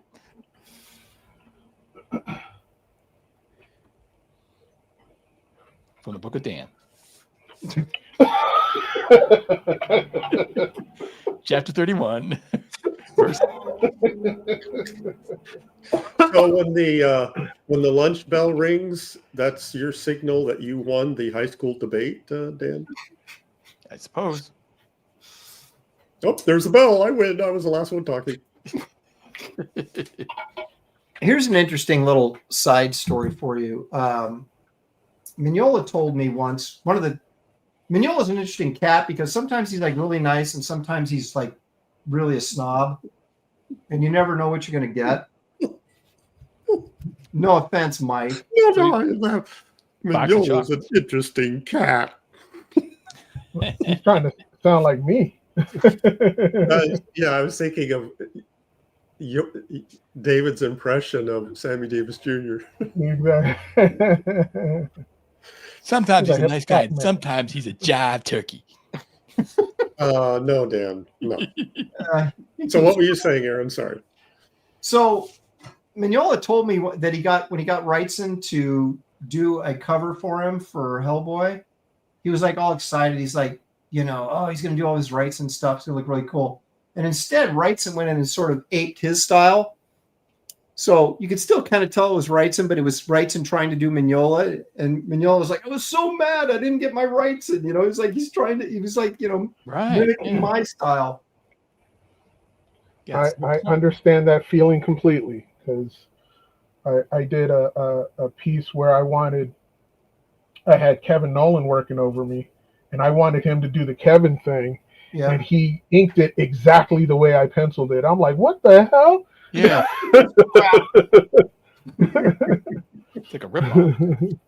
He said, your pencils were so nice. I just didn't want to ruin them. I said, what the heck? Don't give me that bullshit, man. You're like, okay, thanks for the compliment, but where's my original Kevin Nolan pages? Yeah. And I was livid. Well, he didn't feel that way about mine because he completely changed when he inked my stuff. I'm interpreting this Apex Comics chat that he wants to commission you. He says, I'd like to see Dan Lawless ghostwriter piece. Yeah. So well, I'm Apex assuming Comics it's is a commission request? No, because Apex Comics just I did his Fenback cover for his Fenback comic book. So he just likes my art. So. No, wait a minute. Wasn't that Fembat or whatever too? Yes, that's what I said. Oh, that's Brett from Apex Comics, and he, he likes my work. He hired me to do a Fembat cover. Okay, I didn't catch the Fembat. So that's how you work. If somebody hires you to do something, then they can just say, "Hey, Dan, draw this." Yeah, they have power over me. And you go, "Okay." Yeah, they're paying the bills, man. Okie dokie.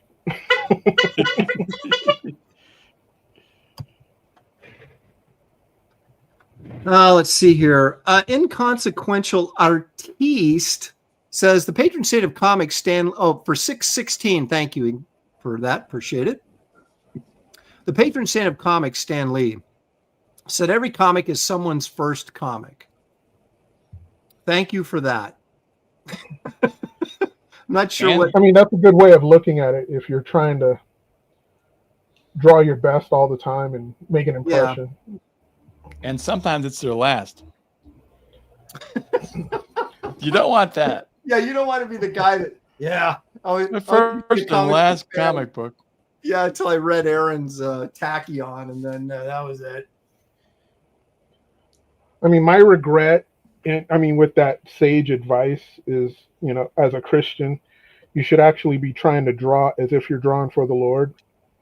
And so often I would forget that, and I'm like, oh, I'm just drawing for this jerk, and I'd half-ass some job or whatever. And then later go, oh, man, get reminded of that. Back to haunt you. Yeah. Wait, how does that work when you're drawing Hellboy then? Yeah.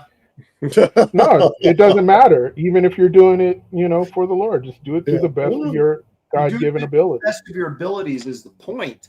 And But sometimes, and this is one of my big regrets is deadlines. You either become a guy that says, screw the deadlines, you're going to get it when you get it, and it's going to always look great. Or you're like, I told these guys I'd have this done by whatever the date is, and then you get it done. And I was always that guy. So I have stuff that got published that wasn't my best stuff, unfortunately. Yeah. Well, And that's you never got the rewarded. life of a freelancer. Yeah, you never got rewarded for meeting the deadline. No, because that's expected. But that's the problem. See, right there is that Yep. you're seeking reward through Well, them giving you a pay raise or or compliment and stuff, which comes rarely, but I the never wanted the reward. compliment. I just wanted better jobs. Yeah, to move you up the ladder. Dan, I think you should read the Apex Comics chat. I gotta go over the drawing board. Okay. You're slowing him down, Gary. Dan, where'd you go? Yet he has to go to his computer. Here, but I gotta walk over the other part. You made him get up and move. I didn't realize that. Yeah, way to go, Gary.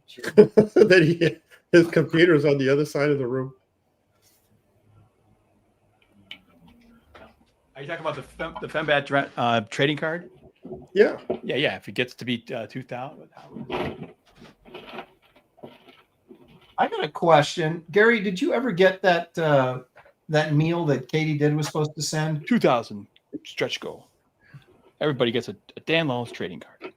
Katie never said she was going to send me a meal. Oh, she did. I thought. Okay. No. I was trying to trick her into sending me a meal. No, she never said she was going to send me a meal. Okay. Well, I haven't By the way, did you know that Katie is doing her show now Monday, Wednesday, and Friday mornings?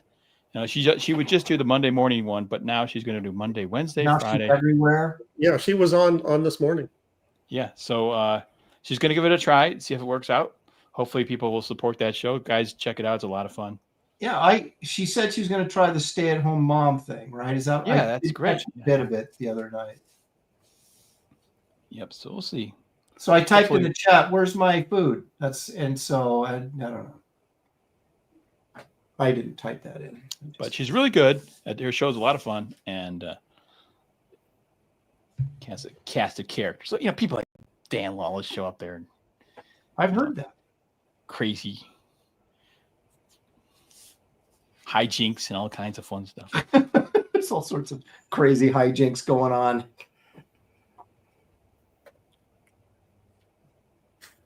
I try not to ruin a show, When I think of crazy hijinks, somehow Dan Lawless's name is not on that list.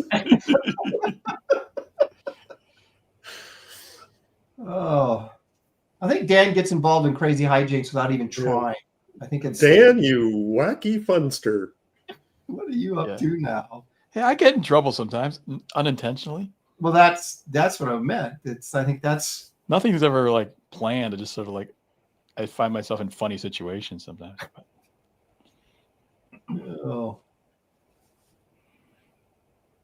But I guess if you're a comic book artist, you're hanging around comic book people, that's going to happen.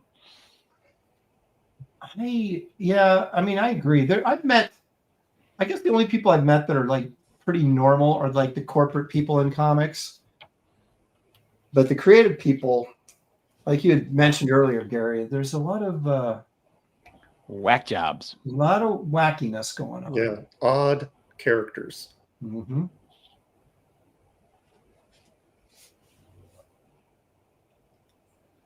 Not on this show, but no, referring to other people. We're super boring. Yeah. According to Creative Faye, Dan's nice guy persona is camouflage.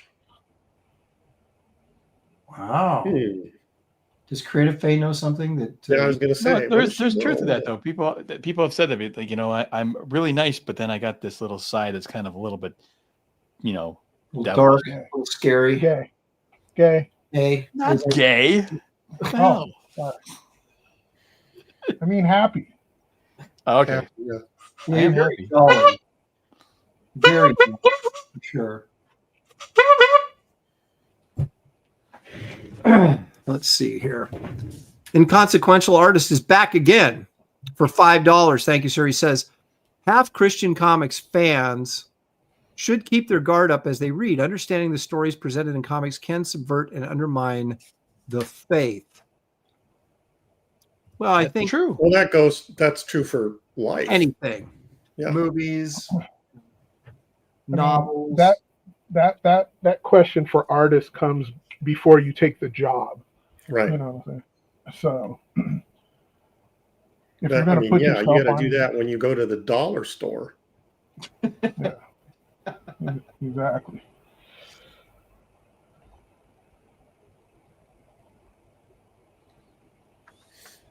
Okay. All right. How we doing here? As we move along, Gary, I think it's time to figure out what your beef is for this week. Why don't we do that? As we're now at a 3:45. Let's try and wrap this by like a quarter after. That'll give you guys time to auction off your pieces. So let's find out what's needling Gary today.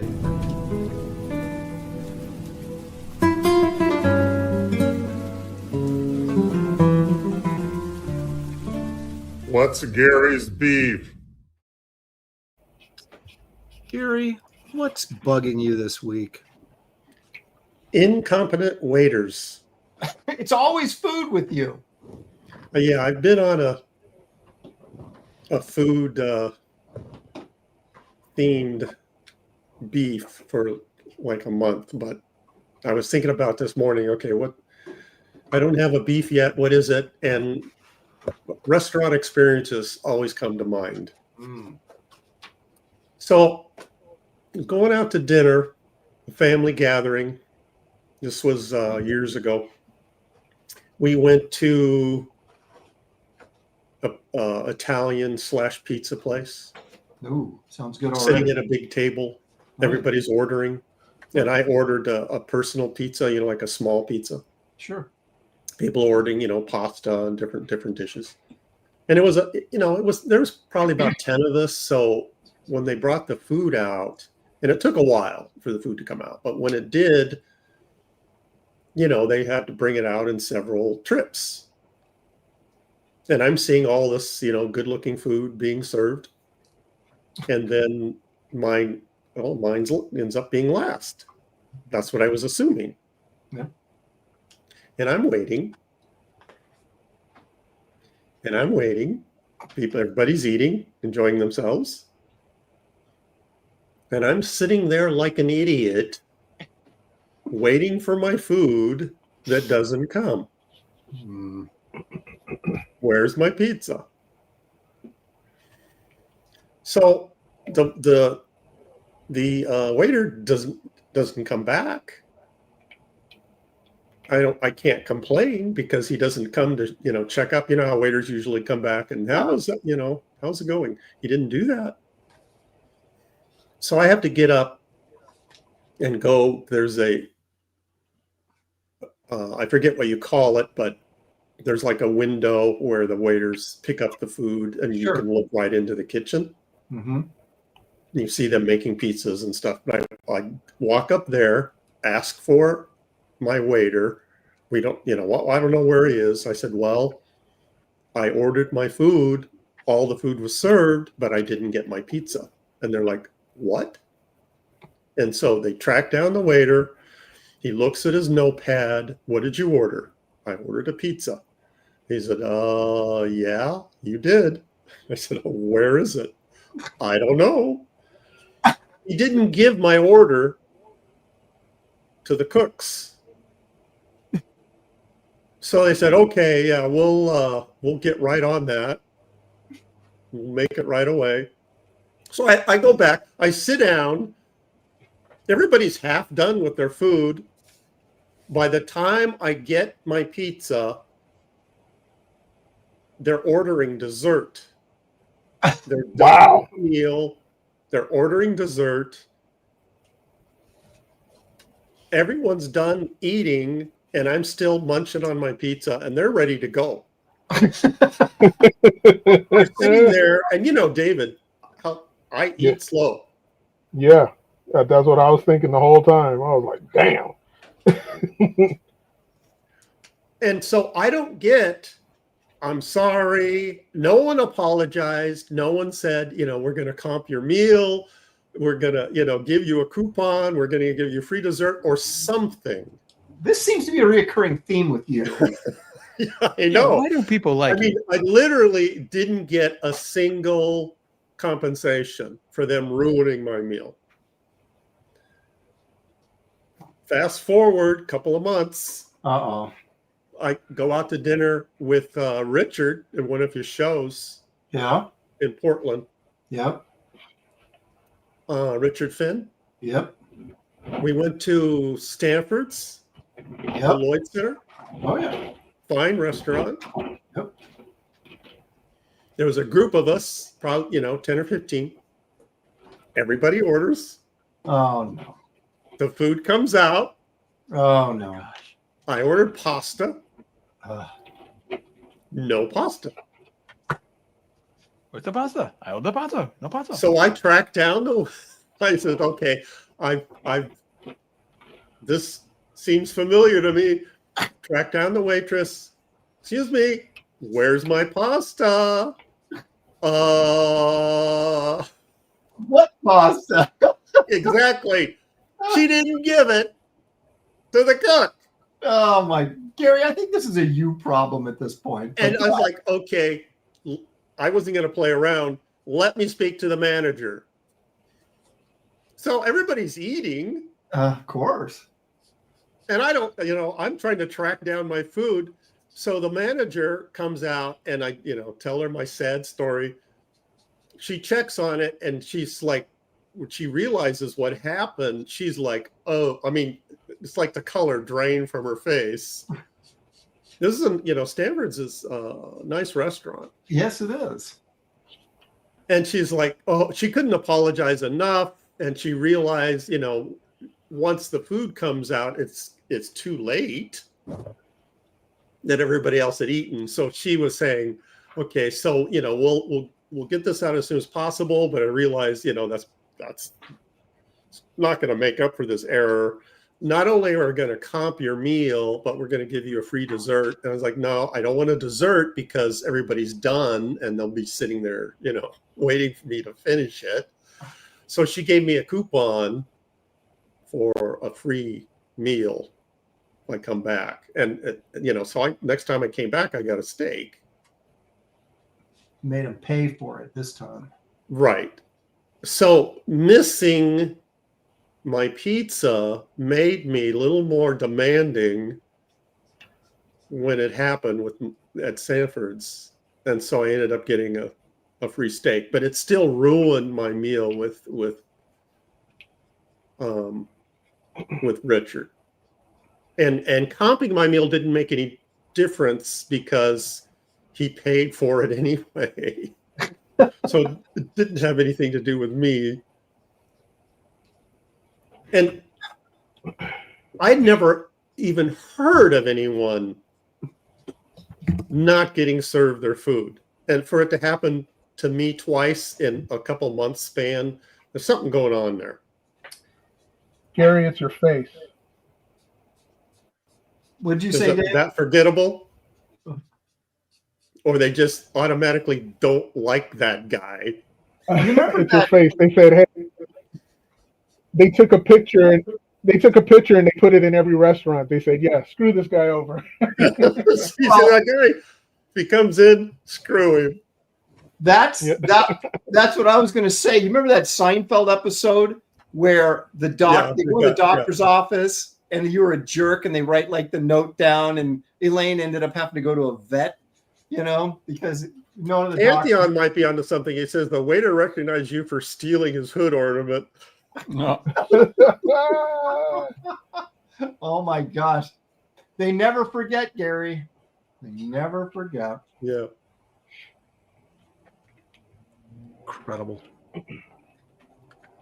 Saying the Food Whisper Network. Yeah. So now else. Like when I go to a restaurant, I'm already like on edge. You know, I've never had like experience like that except one time driving through back from California, coming for like the holidays, coming back from school or whatever, and stopped in this small town, little breakfast place, right? And we go in there, and there's one family there already, about like 5 people. And it's hard to say how long they've been there, but, you know, they were comfortable. And so we get the menus, and, you know, we're looking around, and the waitress comes back. We order, and she goes, I want to warn you that food's moving a little slow today. And I'm like, what do you mean by that? And she's like, well, the cook is just really slow this morning. And I look past her, and there's some chick who's like the chef or whatever, you know, the cook. She's reading, and her feet are up on the counter in the back in the kitchen, and she's reading. That she was the cook? She was the cook. And I'm like, well, how about if she gets up and cooks? That might speed things up. And she was like, oh, she had a really rough whatever. And I'm just like, are you? So I asked the people how long they'd been sitting there, and they'd been there like 30 minutes. The people, there were other people in there. So we looked around, and finally the waitress came, and I said, no, I think we'll go someplace else. She goes, that's probably a good idea. And I'm like, this is how you make money? So the waitress was recommending you go someplace else. Yes, because this cook was apparently pissed off at somebody or something and was not cooking, just sitting there. You should have said, hey, can I go back there and cook my own food? I did. I said, you know what? I'll go back there and cook my own, you know? I mean, this was like this dinky little town, and there wasn't anything there, you know, except this place. And, well, you know, cook's just not feeling it this morning. Go back there and crack some eggs. Yeah, I would've exactly. said, she's about to fill my shoe up in her ass. But you see stuff like that, and you're like, somebody owns this restaurant and hired this person, and now they're losing money because this person will not work. Aaron, would you repeat what David said as if you were in the restaurant and telling the waitress that? Well, as a white guy in there, I would say, Yeah. excuse me, miss, I'm going to go back there and kick her butt if she doesn't No. Verbatim, what David said in your own voice.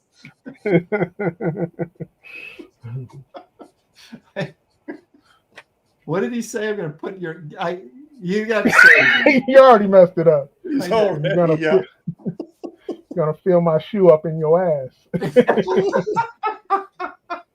All right, Aaron, let's hear it. You're going to feel my shoe up your ass. That's terrible. See, that's not even threatening. No, it isn't. They're just kind of like, come on, Whitey, shut up. We're just getting started. You need some more work. But yeah, to this day, I desperately wanted to go back and talk to the cook and go, so really, seriously, what's your problem? What's going on? Can I help in any way? Yeah.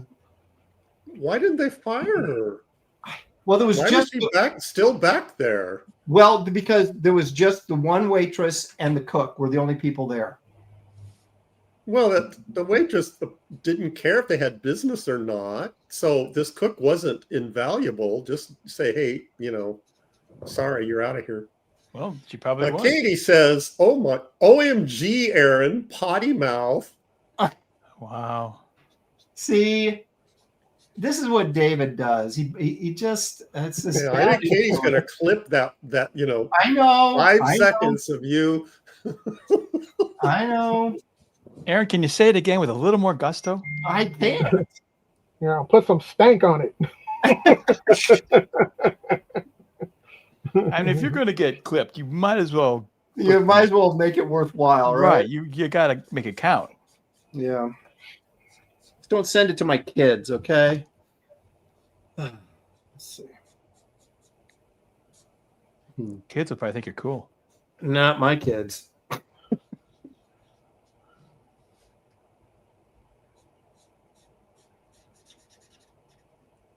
Whoa, Dad, Sonny, cool. No. It was, Oh, What are you going to Aaron, start listening to hip hop now, Dad? Yeah. Gosh. Aaron, what's the time situation?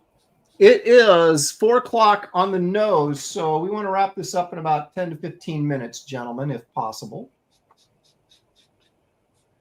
So that we can get the much anticipated auction. I think I'm getting high off these markers. I know. I did that once. I was working commercial art and I was doing this piece and it was all marker and it was just like 11 by 17 and like background and everything. And I was using those Prismacolor alcohol-based markers. Oh boy. I'm not gonna say I was high, but I was like, I had this just incredible headache and I was like loopy and I was like, what is wrong with me? Then I realized I've been sniffing alcohol all day long. Purple haze in my mind. Excuse me.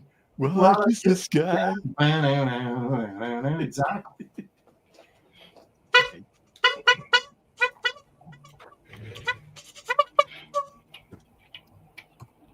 Ooh, critical thinking for 10 pounds sterling.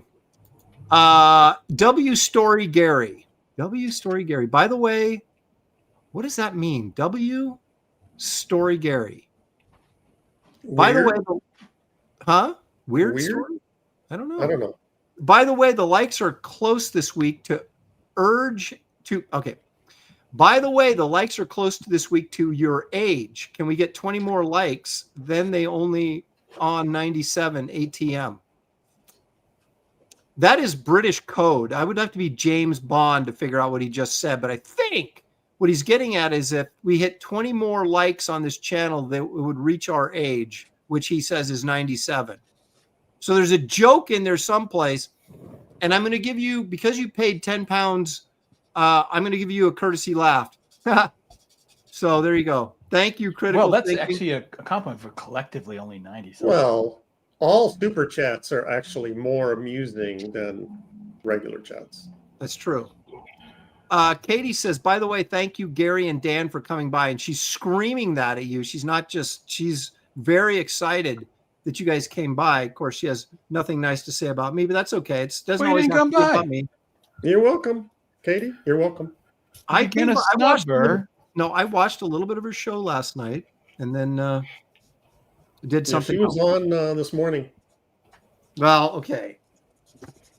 I was working out this morning, trying to keep my youthful figure, and so. And then Full answer says W equals win or winning. So Gary, you're winning.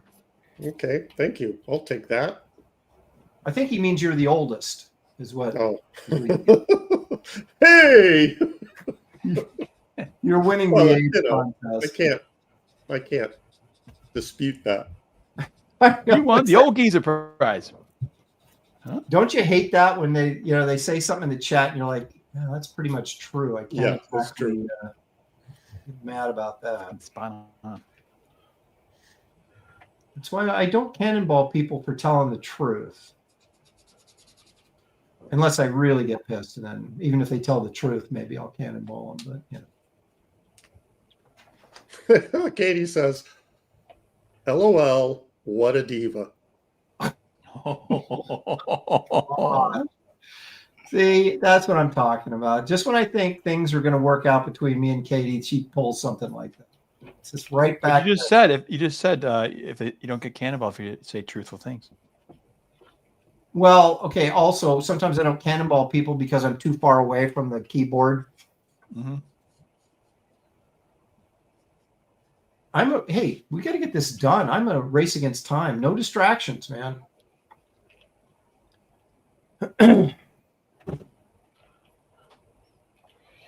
So if you guys want to mess with Aaron, send more super chats. Yes, that's it. That's the key. I was going to put some like skulls down here, but I don't know if I have enough time. So if you send super You chats said now, you'd 10 actually minutes.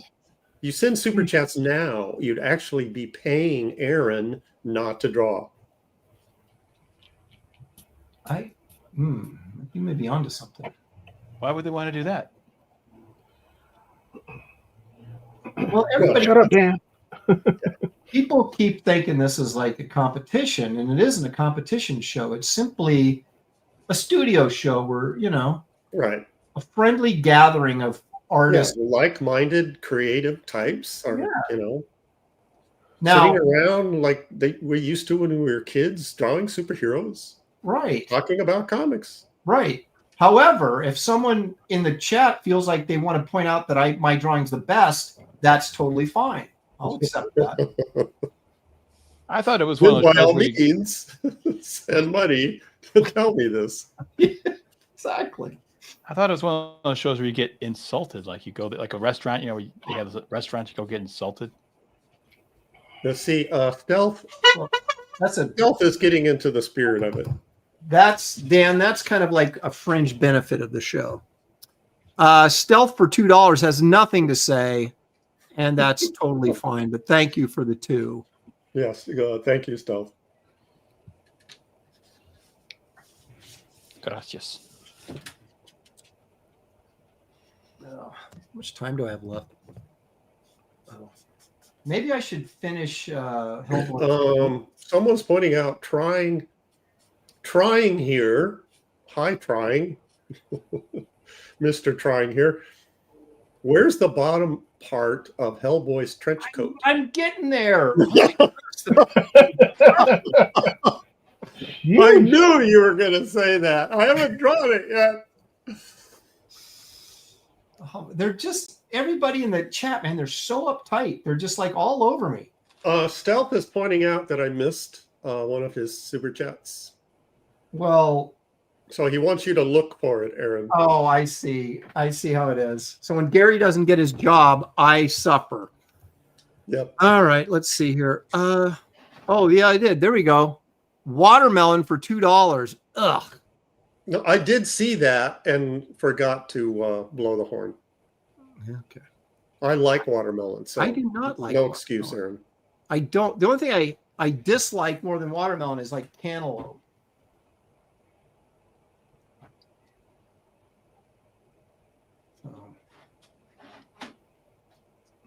Even as a wee lad, I was not big on watermelon. Henry Jeremek is commenting on your artwork, Aaron. I think you might want to read it. Oh my! Do you see what, Gary? I'm drawing here. No, right. I'm serious. You will want to read it. Henry Jeremek says, Aaron, I like your drawing the best. Great pose, and the folds and the wrinkles in his clothes look awesome. Nice job.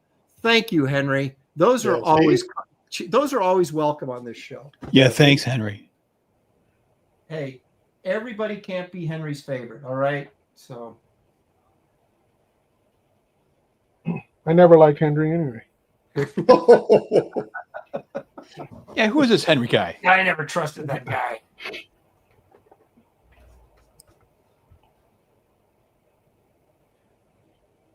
Oh my goodness. Okay. So, Aaron, do you like Life cereal? Not really. So You're worse than Mikey then. I am. It was kind of like Life cereal was always sort of an adult cereal for kids. If that makes any sense. It's like they didn't really care about the kids. There's not enough sugar in it. There was never any toys. No like interesting characters on the box. So, what are you going to do? Eat it.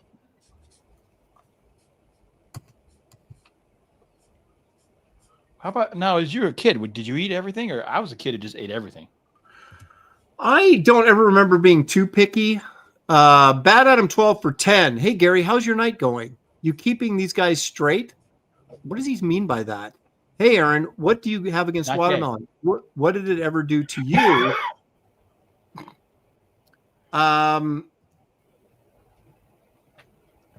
Well, it's not a personal thing with watermelon. It's just a a matter of personal taste. He just he's Aaron sometimes is a mutant. And thanks for asking. Things are going pretty well. We're about to have an auction. Yeah, we are. I'm going to auction off a Kirby recreation, and David is going to auction off something.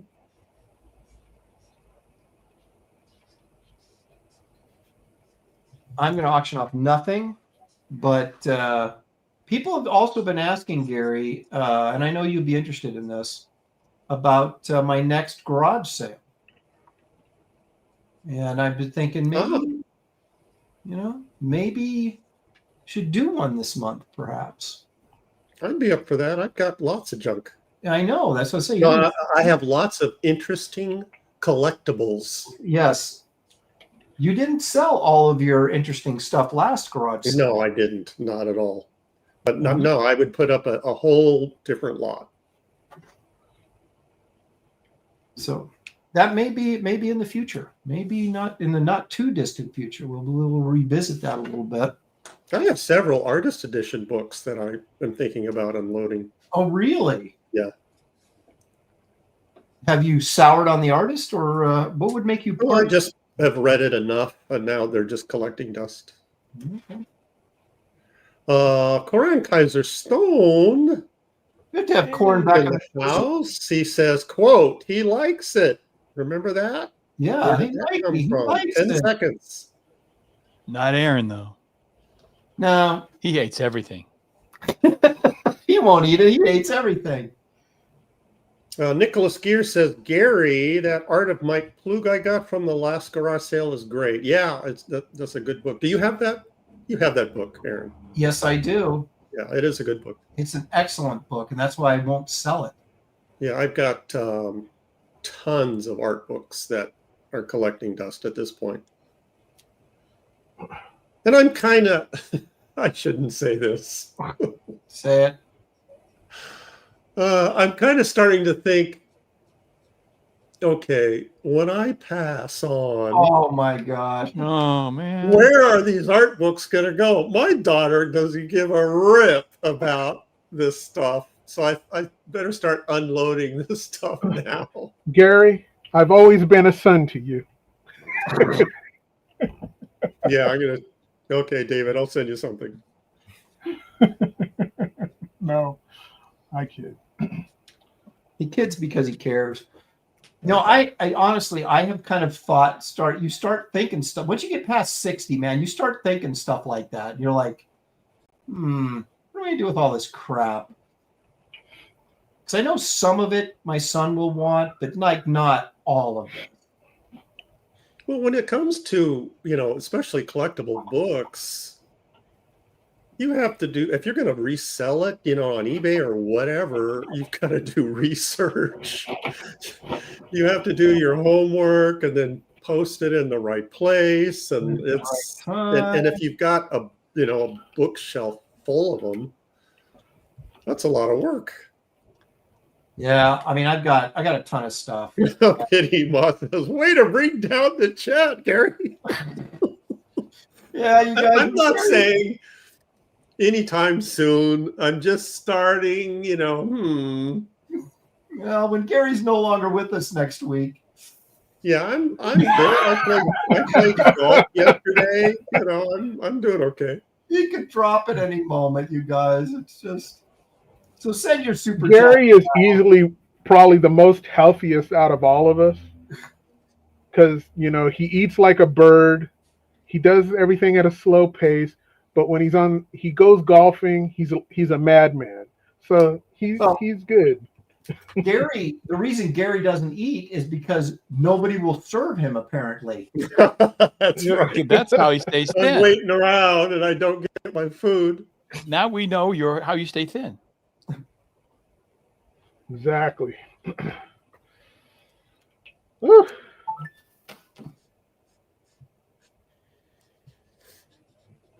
So everybody be quiet around Gary. Don't make any sudden noises. Are you okay, Gary? Don't startle Don't him. startle him. Yep. Oh, yeah. Hey, Gary. If you want his collection, come on in a scary mask or something. Hi. Don't go to a Spirits of Halloween store, Gary. That might be your last stop. No. Something will jump out and scare you. And Yeah, I was never into that stuff. I went to one haunted house as a kid and was not impressed. And Halloween was just, were you one of those it kids? just seemed like a scheme to get candy. That's all I ever saw it as. Well, that's Well, what it then is. take the candy. It's free. Yeah, omit the scary stuff, all that. Just I never got into it. Oh, Matthew Muma's he's trying to push me over the edge. Boo! Ah!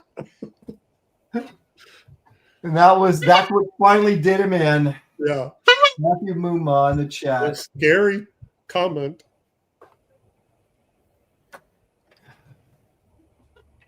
All right, let's see. Leg Kick is here. How about that? Leg Kick's here because Leg Kick, of course, is almost always here for $5. Hey, Aaron, I don't like watermelon either. Okay. Well, thank you. Oh, no. Oh, no. Beatty says someone out there needs to give Gary a senior wellness check in once a week or every 2 to 3 days. Oh, man. It's nice to see John picking on somebody besides me. Yeah, my daughter does that. She calls me up every, almost once a week. How you doing? You're not, sprawled out on your kitchen floor, are you? Nice. Does she sound disappointed when you answer Well, the phone? she's, she has her eye on some of my stuff. Yeah, like, you need me to come over there and help you out? Yeah, Creative Faye reenact Monty Python's animator's death. All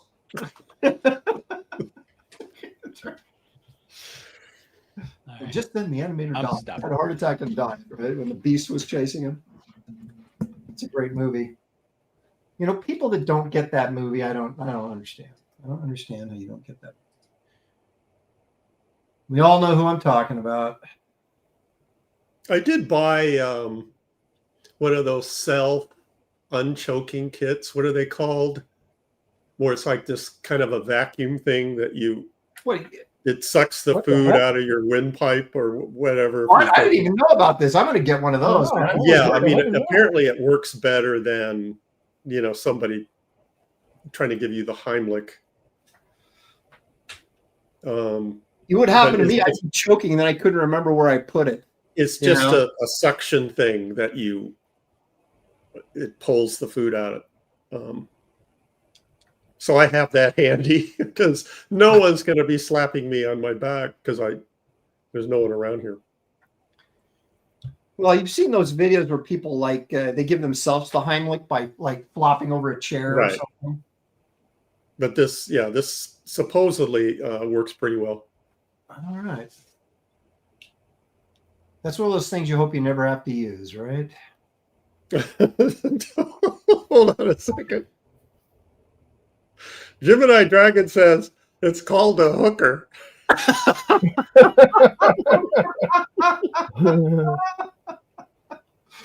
Oh, good one. John Beatty, I hadn't thought of that.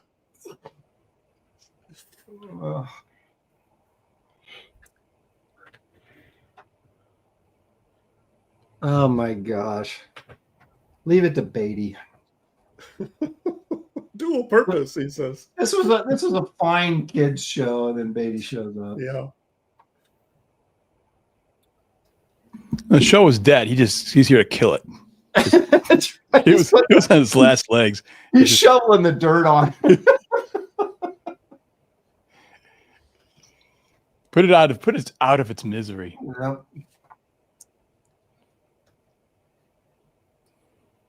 We'll be, I think, celebrating our 3rd year this December. Wow. Really? Holy 3 smokes. years. Yeah. Somebody was asking me about the show the other day, and I couldn't remember how long you've been doing it. 3 years. Yeah. And David and I actually started in November, but we didn't actually start calling the show Graybeard's until December when Kelsey came aboard. Because I think we just did. I used to have like random draw things with David. We would just every once in a while do it, and then we started doing it regularly. And then we did one episode, and Kelsey was in the chat, and then he showed up, and then we kind of made it official, and there you are. John says, okay, get ready, Aaron. All right. Kids show. What are you all, pedos? Oh my goodness. And then he says, in parentheses, not David, of course. Wait a minute. I don't want to be included in this script. No. Yeah, why David? Yeah. Shit. All right. You know, I don't like Hold on to a do- second. That's reverse Cannonball racism. him. I don't like doing this to fellow professionals, but Had to happen. It's, Hey, got the there we news. go. that does it. That took That's care of it. it. He's Look at also that. says- This bullet says, did David feel better about leaving the King stream on Monday before Lopresti slaughtered everyone? You know? Yeah, it's kind of, when you think about it, it's kind of a wimpy move. Dump, you know, you see Aaron's drawing and just run away. That was Well, the smartest move. him saying that David left the show was not the point. Him saying that Aaron slaughtered everyone, that was the point. He didn't slaughter Dan. Your piece was pretty cool, but For what it was not bad. Yeah. other than yours, it was not the best. Well, show. Anthony did a great image there with his He actually profiles of- did. of I got to the- give him credit. That was pretty the good. monsters. That was a cool shot. Was that the profiles and Yeah. Yeah, that one was cool. I Yep. like that one. But it wasn't cool enough, was it? No. I'm gonna have to finish mine on another day. So let's move on to the next thing. Yes. Yeah. Mine. Surprising how long it took me to. Are you to get done, my Dan? color? It's not finished. Just like the basics colors are Okay. down. I gotta. Well, hang on a second. I just added some stuff because I figured, we got to get it done. Okay. I'll add it later. All right. So let's take a look and see what I did first. Ooh, nice, man. Well, that's Heck, great. boy. It's got some cool style to it.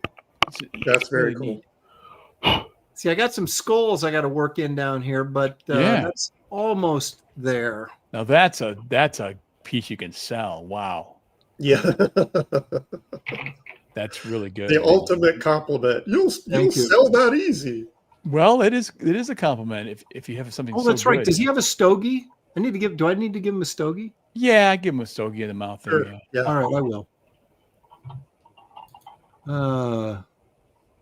That's not like you, Aaron, to not take advantage of stogies. yeah. Endorse Well, some smoking, you know, it can't- shows you how unfamiliar I really am with this character. But I'm going to do that. I'm going to give him a stogie, a little smoke smoldering there, put a few skulls down here at the bottom, and call it a day. Everybody seems to think I'm the winner in first place. This isn't a competition, everybody, but I do appreciate the support. And there you go. I'm So surprised you have not drawn that character before. That's very cool.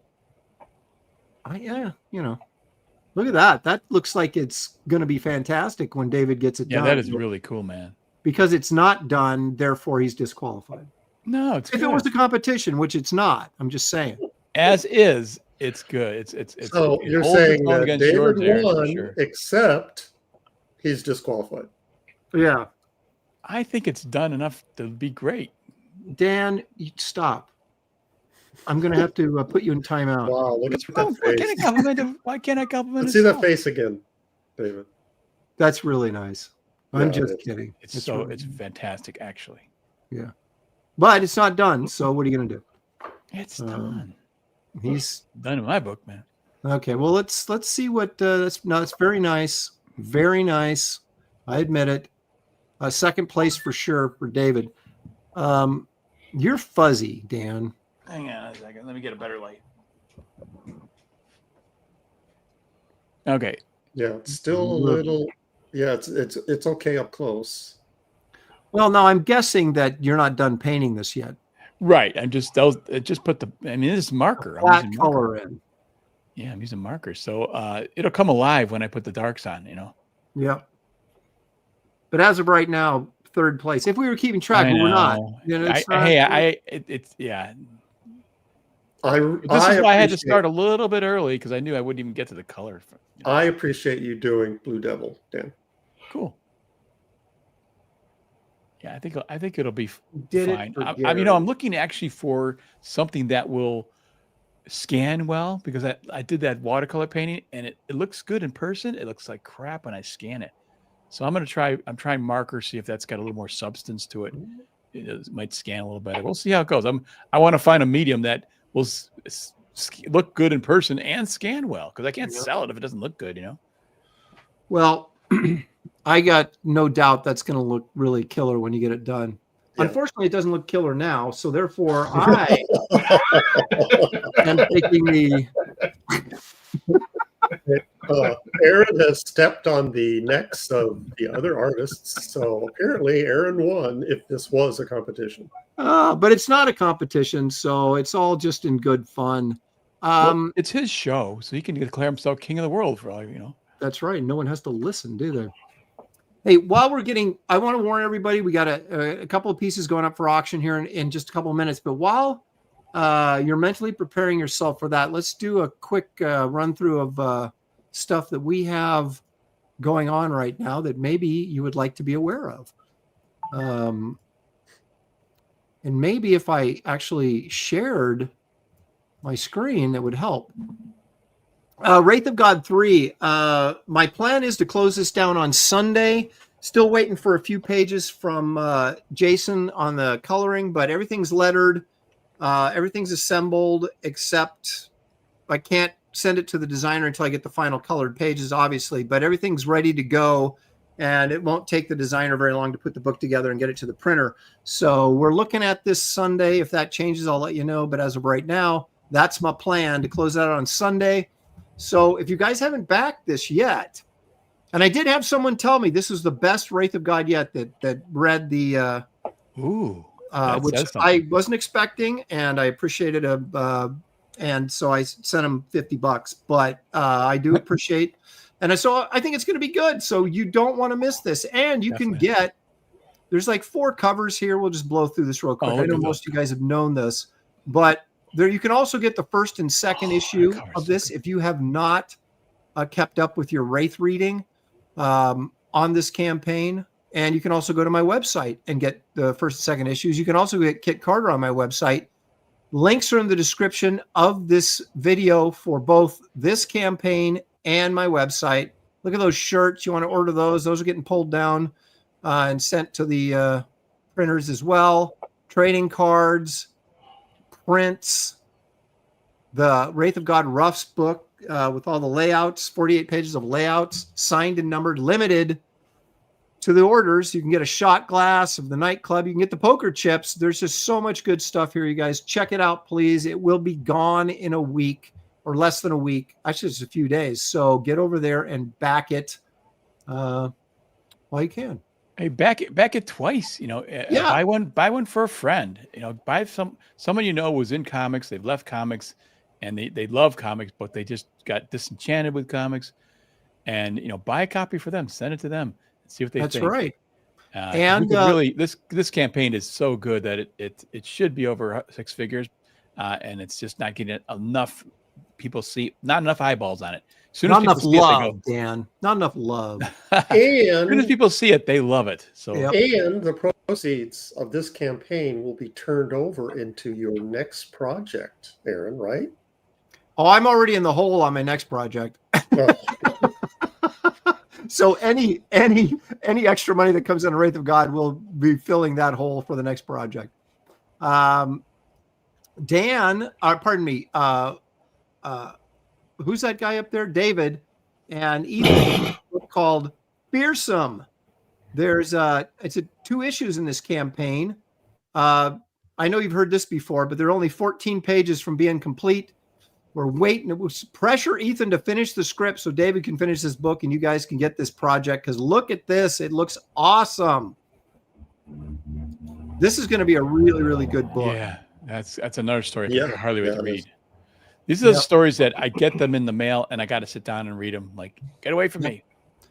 There's a lot of projects that we're putting out that are very much, as the quality that you'd get from mainstream books and sometimes better. So Yes, better. back these projects, guys. They're definitely worth it. This is Fearsome. You'll find a link in the description of this video.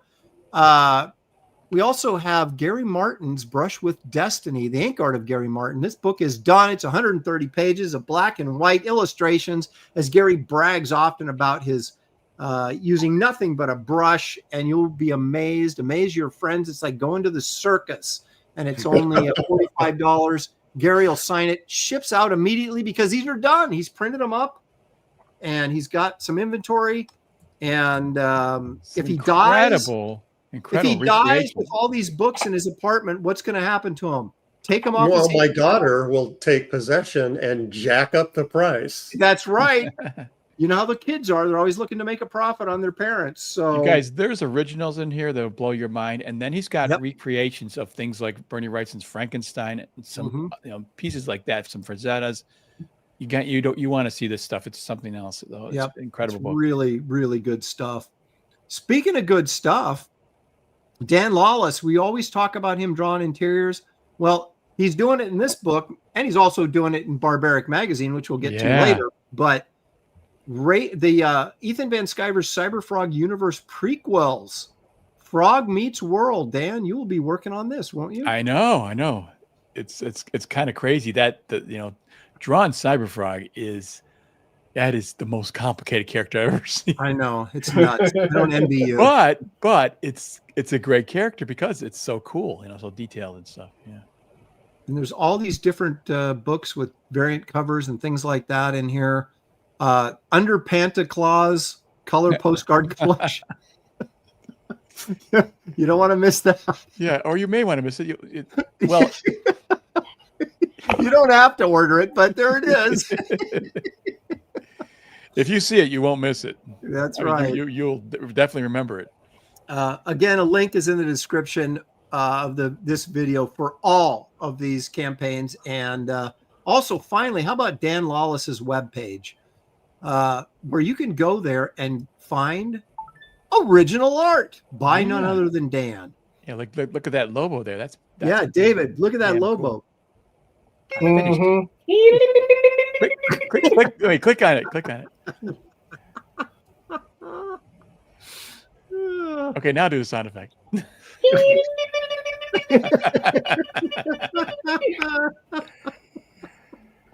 So that one's got actual marker and ink and stuff on. So it's got some. It's like a real drawing, not just pencil only. But there's a lot of it's pencil, but yeah, it's pretty cool. It looks intense. I love this Doctor Strange piece. You've got so Doctor many. Strange piece is really, it's a little bit larger and it's really polished, finished work. So that's why it's a little more expensive than the others. But that's nice. There's plenty of art there for anybody's budget, I think. So yeah, there you go. Look at all that great stuff. Got some Frazetta stuff in there. Look at that Death Dealer. Ooh, look at that. Yep. Nice Slice cut. and dice. Nice. That's I for love dinner. that. Yeah. Oh, there's another Death Dealer light right there. Look at that. Yeah. Wow. Nice.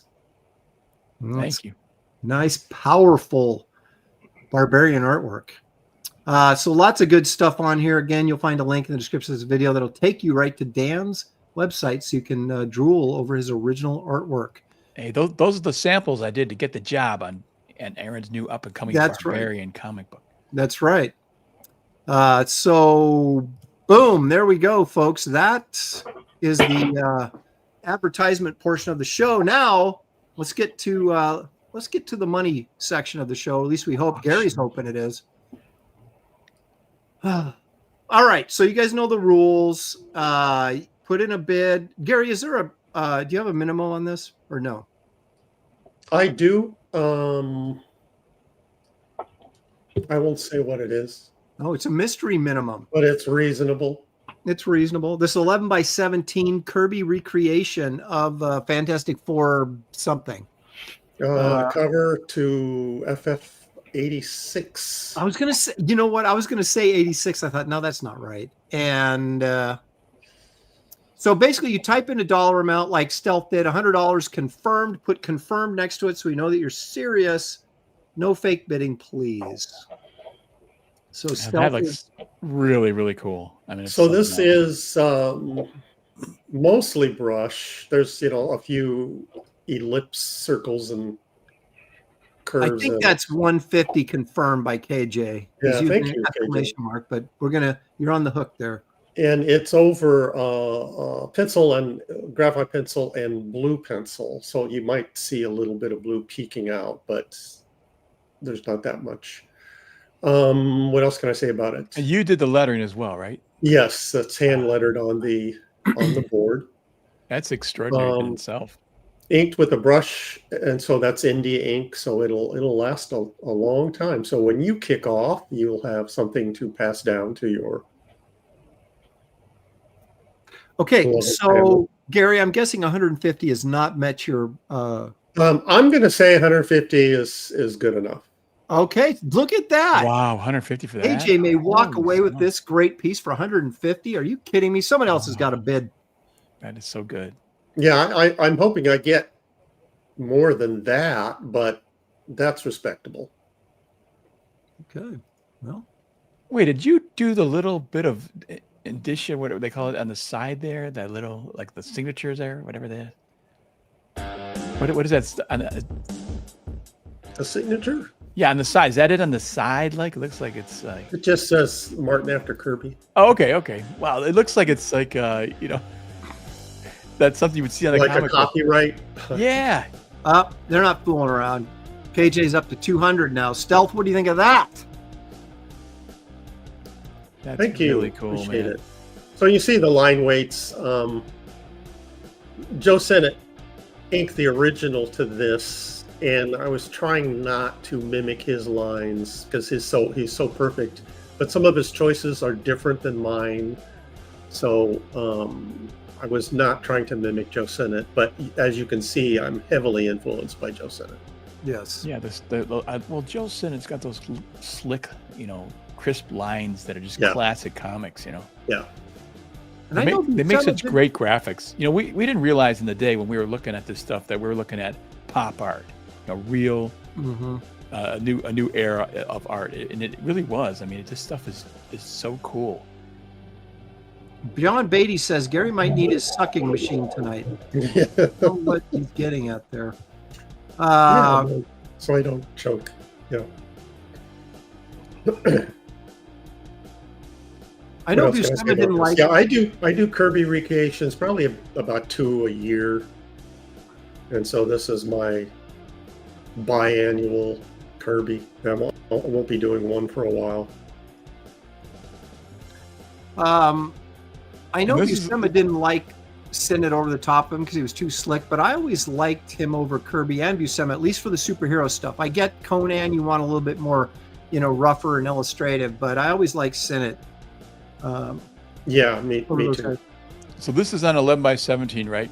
11 by 17. Yeah, And for it's people who don't know, this is the it's big. Yeah, it's a standard Hang on a size second. that comic book original art would be. So when it got shot down, it got a little bit more fine tuned. That's more impressive that you're showing it that way than. Yeah, actually, it Well, looks really but you good. can't see the detail. You And can. we don't care, but that looks impressive. Your camera's really good. It's Yeah, very your crisp. camera's Unlike picking it up real Dan's good. Yeah, that's fantastic. It's funny. You've got a little bit of yellow lighting on it. It was like, Yeah, almost- almost It looks looks old. like the original. yeah, it looks Yeah. aged like Looks the old. original. Yeah, put it in the sun for a couple weeks, maybe. Yeah, set it outside. And KJ says, I've missed your earlier offerings. This is a beautiful piece, Gary, and you're in the lead right now, KJ. You want me to start counting it down, Gary? might Yeah. as well. Might as well. All right, we're going to That's a go fine start price. with It's Ben. a great deal. Wonderful. And remember, you guys, you're like 30 seconds behind or something ridiculous if you're watching on YouTube. Or so if you're going to bid, don't wait till the last second because it'll already be too late. Fantastic. 8. You've actually got Fantastic 5 there, though. 7. Yeah. Was Herbie the robot in there? No. Oh, it's Crystal. I know. I'm just Crystal. up. Stealth says I'll take that. Ooh. 210. You ain't going down without a fight. Mhm. Thank you, still. How bad does KJ wants it worse at 225? Okay. So that takes us down to 6. We're going to keep the countdown going on. What year was this originally? 5. Would have been, what, Good question. 68-ish? 68? It might have been 70 because it was a 15 center, I think. I don't know. I might have that book in my comic book rack. I have to go check. So, late 60s, early 70s? Yeah, I don't think it might have been 86. Well, 100 was 1970, wasn't it? So this would have been probably 68. Okay, we're down to 3.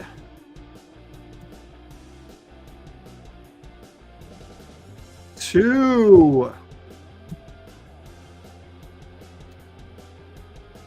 1. Going once. Going twice. Going 3 times. And that is sold. Marcus Kilgrew says 1969. So KJ, you get it for $225. Thank you very much. Thank you. Awesome, man. Appreciate it. I will type in my PayPal. Hold on a second. All right, David, what are you going to throw up there? Okay. By the Let me way, know which I am one- not auctioning. I am not auctioning anything. So don't save your money for me, guys. Or me. This is it. So the chat gets to tell me which one they want to go up for auction. Either this one or this Batman, No, Captain Britain. Excuse me, David. Huh? KJ, could you kick in another, I don't know, 15 or so for shipping? I'd appreciate it. And please give me your shipping address. Okay, David. All right, nobody's commenting, so make an executive decision, David. All right. Well, he hasn't shown them all. I got to show them. You No. know, so.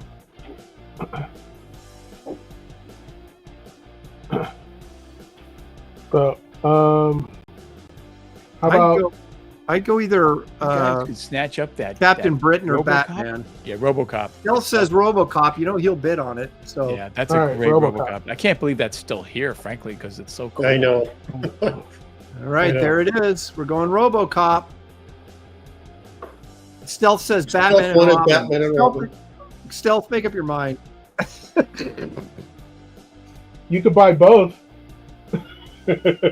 I'll tell you what, Stealth, if you're going to bid, which I know you are, just say whatever confirmed for whichever one you want, and that's what Yeah. I guess Yeah. we'll Account.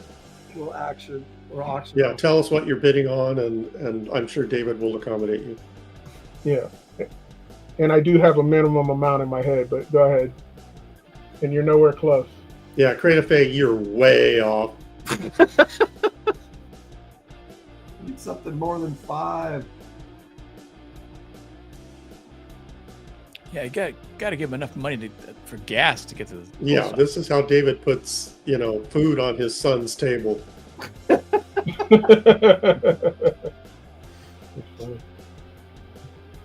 And they're big lads too. Show them both again, says. Show them both which one? Batman? Batman and Robin. Batman And with and that alongside that RoboCop.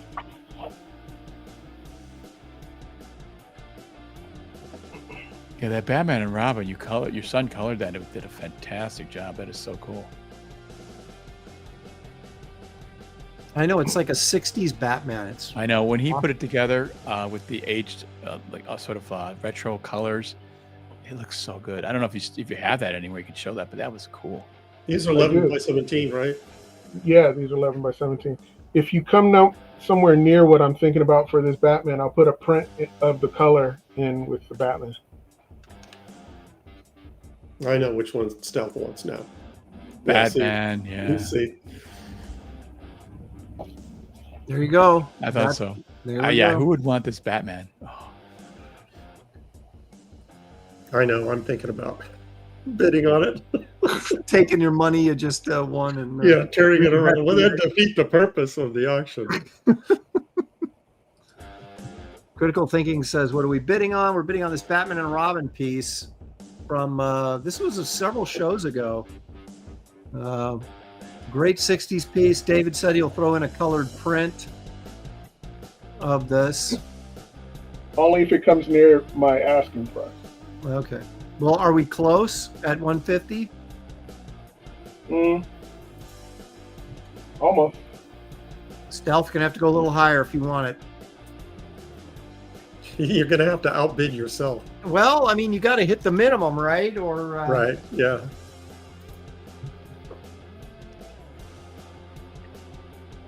You want to see the color?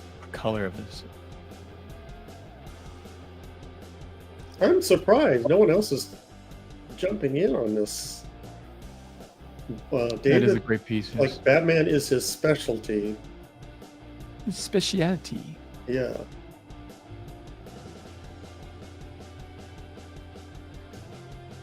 One thing you can always count on: it's death, taxes, and David Williams Batman. Yeah, there's Stealth outbidding himself. He wants it.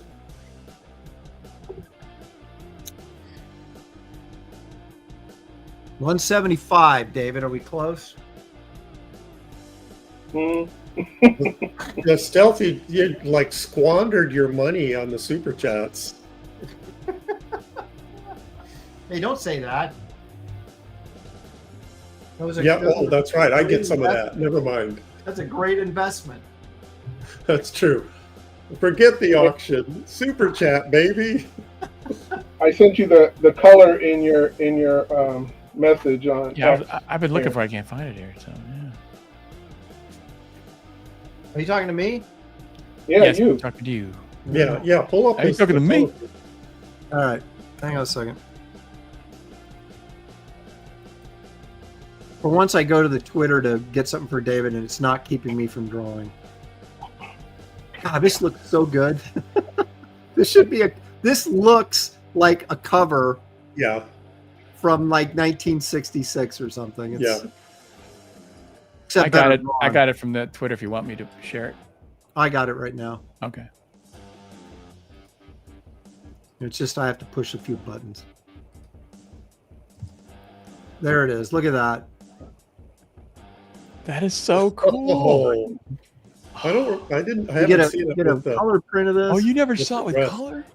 Oh, isn't that crazy? How cool? How I mean, this is spot on retro feel comics. Well, David, no one's bidding against him. Just tell Stealth what you want for it. See if he'll go there. Well, I originally wanted 400, but he could go 200.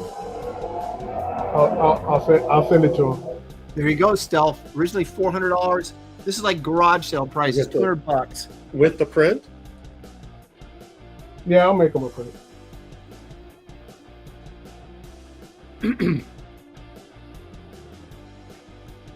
Shoot. Great Scott. The alien hunter is right on our tail. If we get. So I would have $25 left if I bid on this for my auction. Stealth says I can get PayPal or snubbed in a Venmo. restaurant for $25. I do Cash App. David does Cash App only. Which, if you don't have, it's super easy just to sign up for. Yeah, Cash App is easy to sign up. And it's pretty convenient to use. Yeah. Nicholas Gear says, is that a recreation or just designed that way? Looks amazing. It is just designed that way.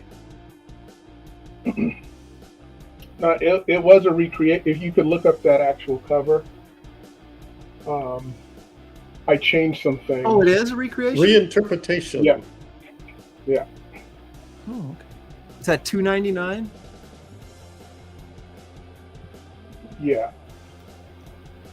Blue Boy Comics says, my hookers take Cash App. So your hookers can buy this art? Is that what you're saying? Oh, yeah, yours is way better.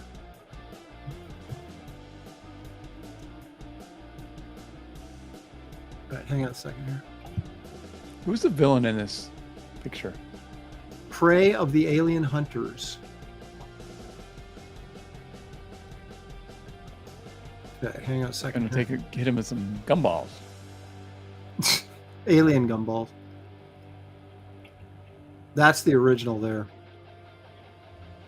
Well, it totally changed it.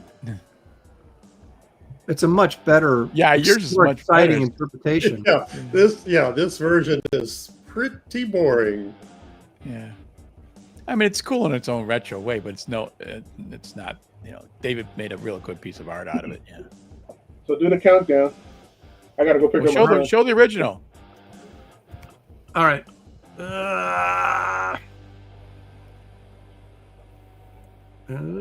Make them big. There we go. That's what we're bidding on. Like to get this cool, to 200. So that's what we're looking for. 200 takes it. 10.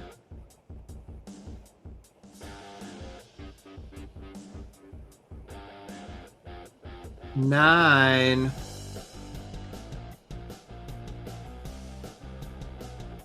8.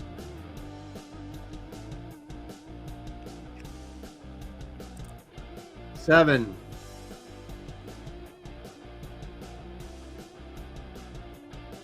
6.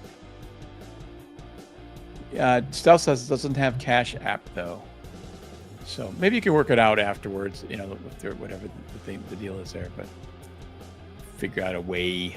Well, He's the only one. He's the only one that's bidding on it. So Stealth, you got an iPhone, don't you?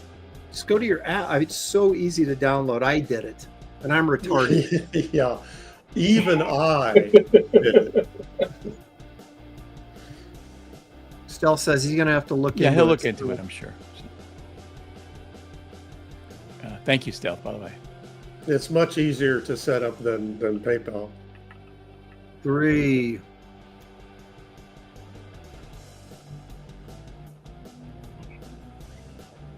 Gary's Ooh. typing right now. Gotta get that bid in quick, Gary. I know. I'm torn. Now this is a good piece to have. I know. Every time I look at it, I think it's a lot of fun. It's such. All I mean, it's classic comics, totally. So Stealth's the high bidder, but we need to get 200. That's the minimum bid. So going once.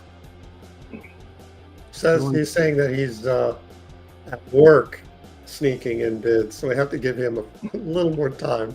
Yeah, So or speaking of you 200, could probably so you could get this contact print. David. You probably could contact David after. Yeah, I was show, going to say, yeah, you can. So it doesn't and look work like something anybody out. can I think you jump in guys here. could work something out here. So. All right. Well, that's going to end it. It's unsold temporarily, so we'll see if Stealth works the back channels. Bat Adam 12 for 10 says, David, I'm tapped out this week, but if the Robo or Batman is still around next week, I'll make an offer for either one. Bat Adam 12 is a art collector just like Stealth is. So there you go, David. Yeah. You made it. Yeah, he just bought something for me. I really appreciate it. He bought the Gem Shock, So Thank you for that. No worries. Appreciate it. All right, guys.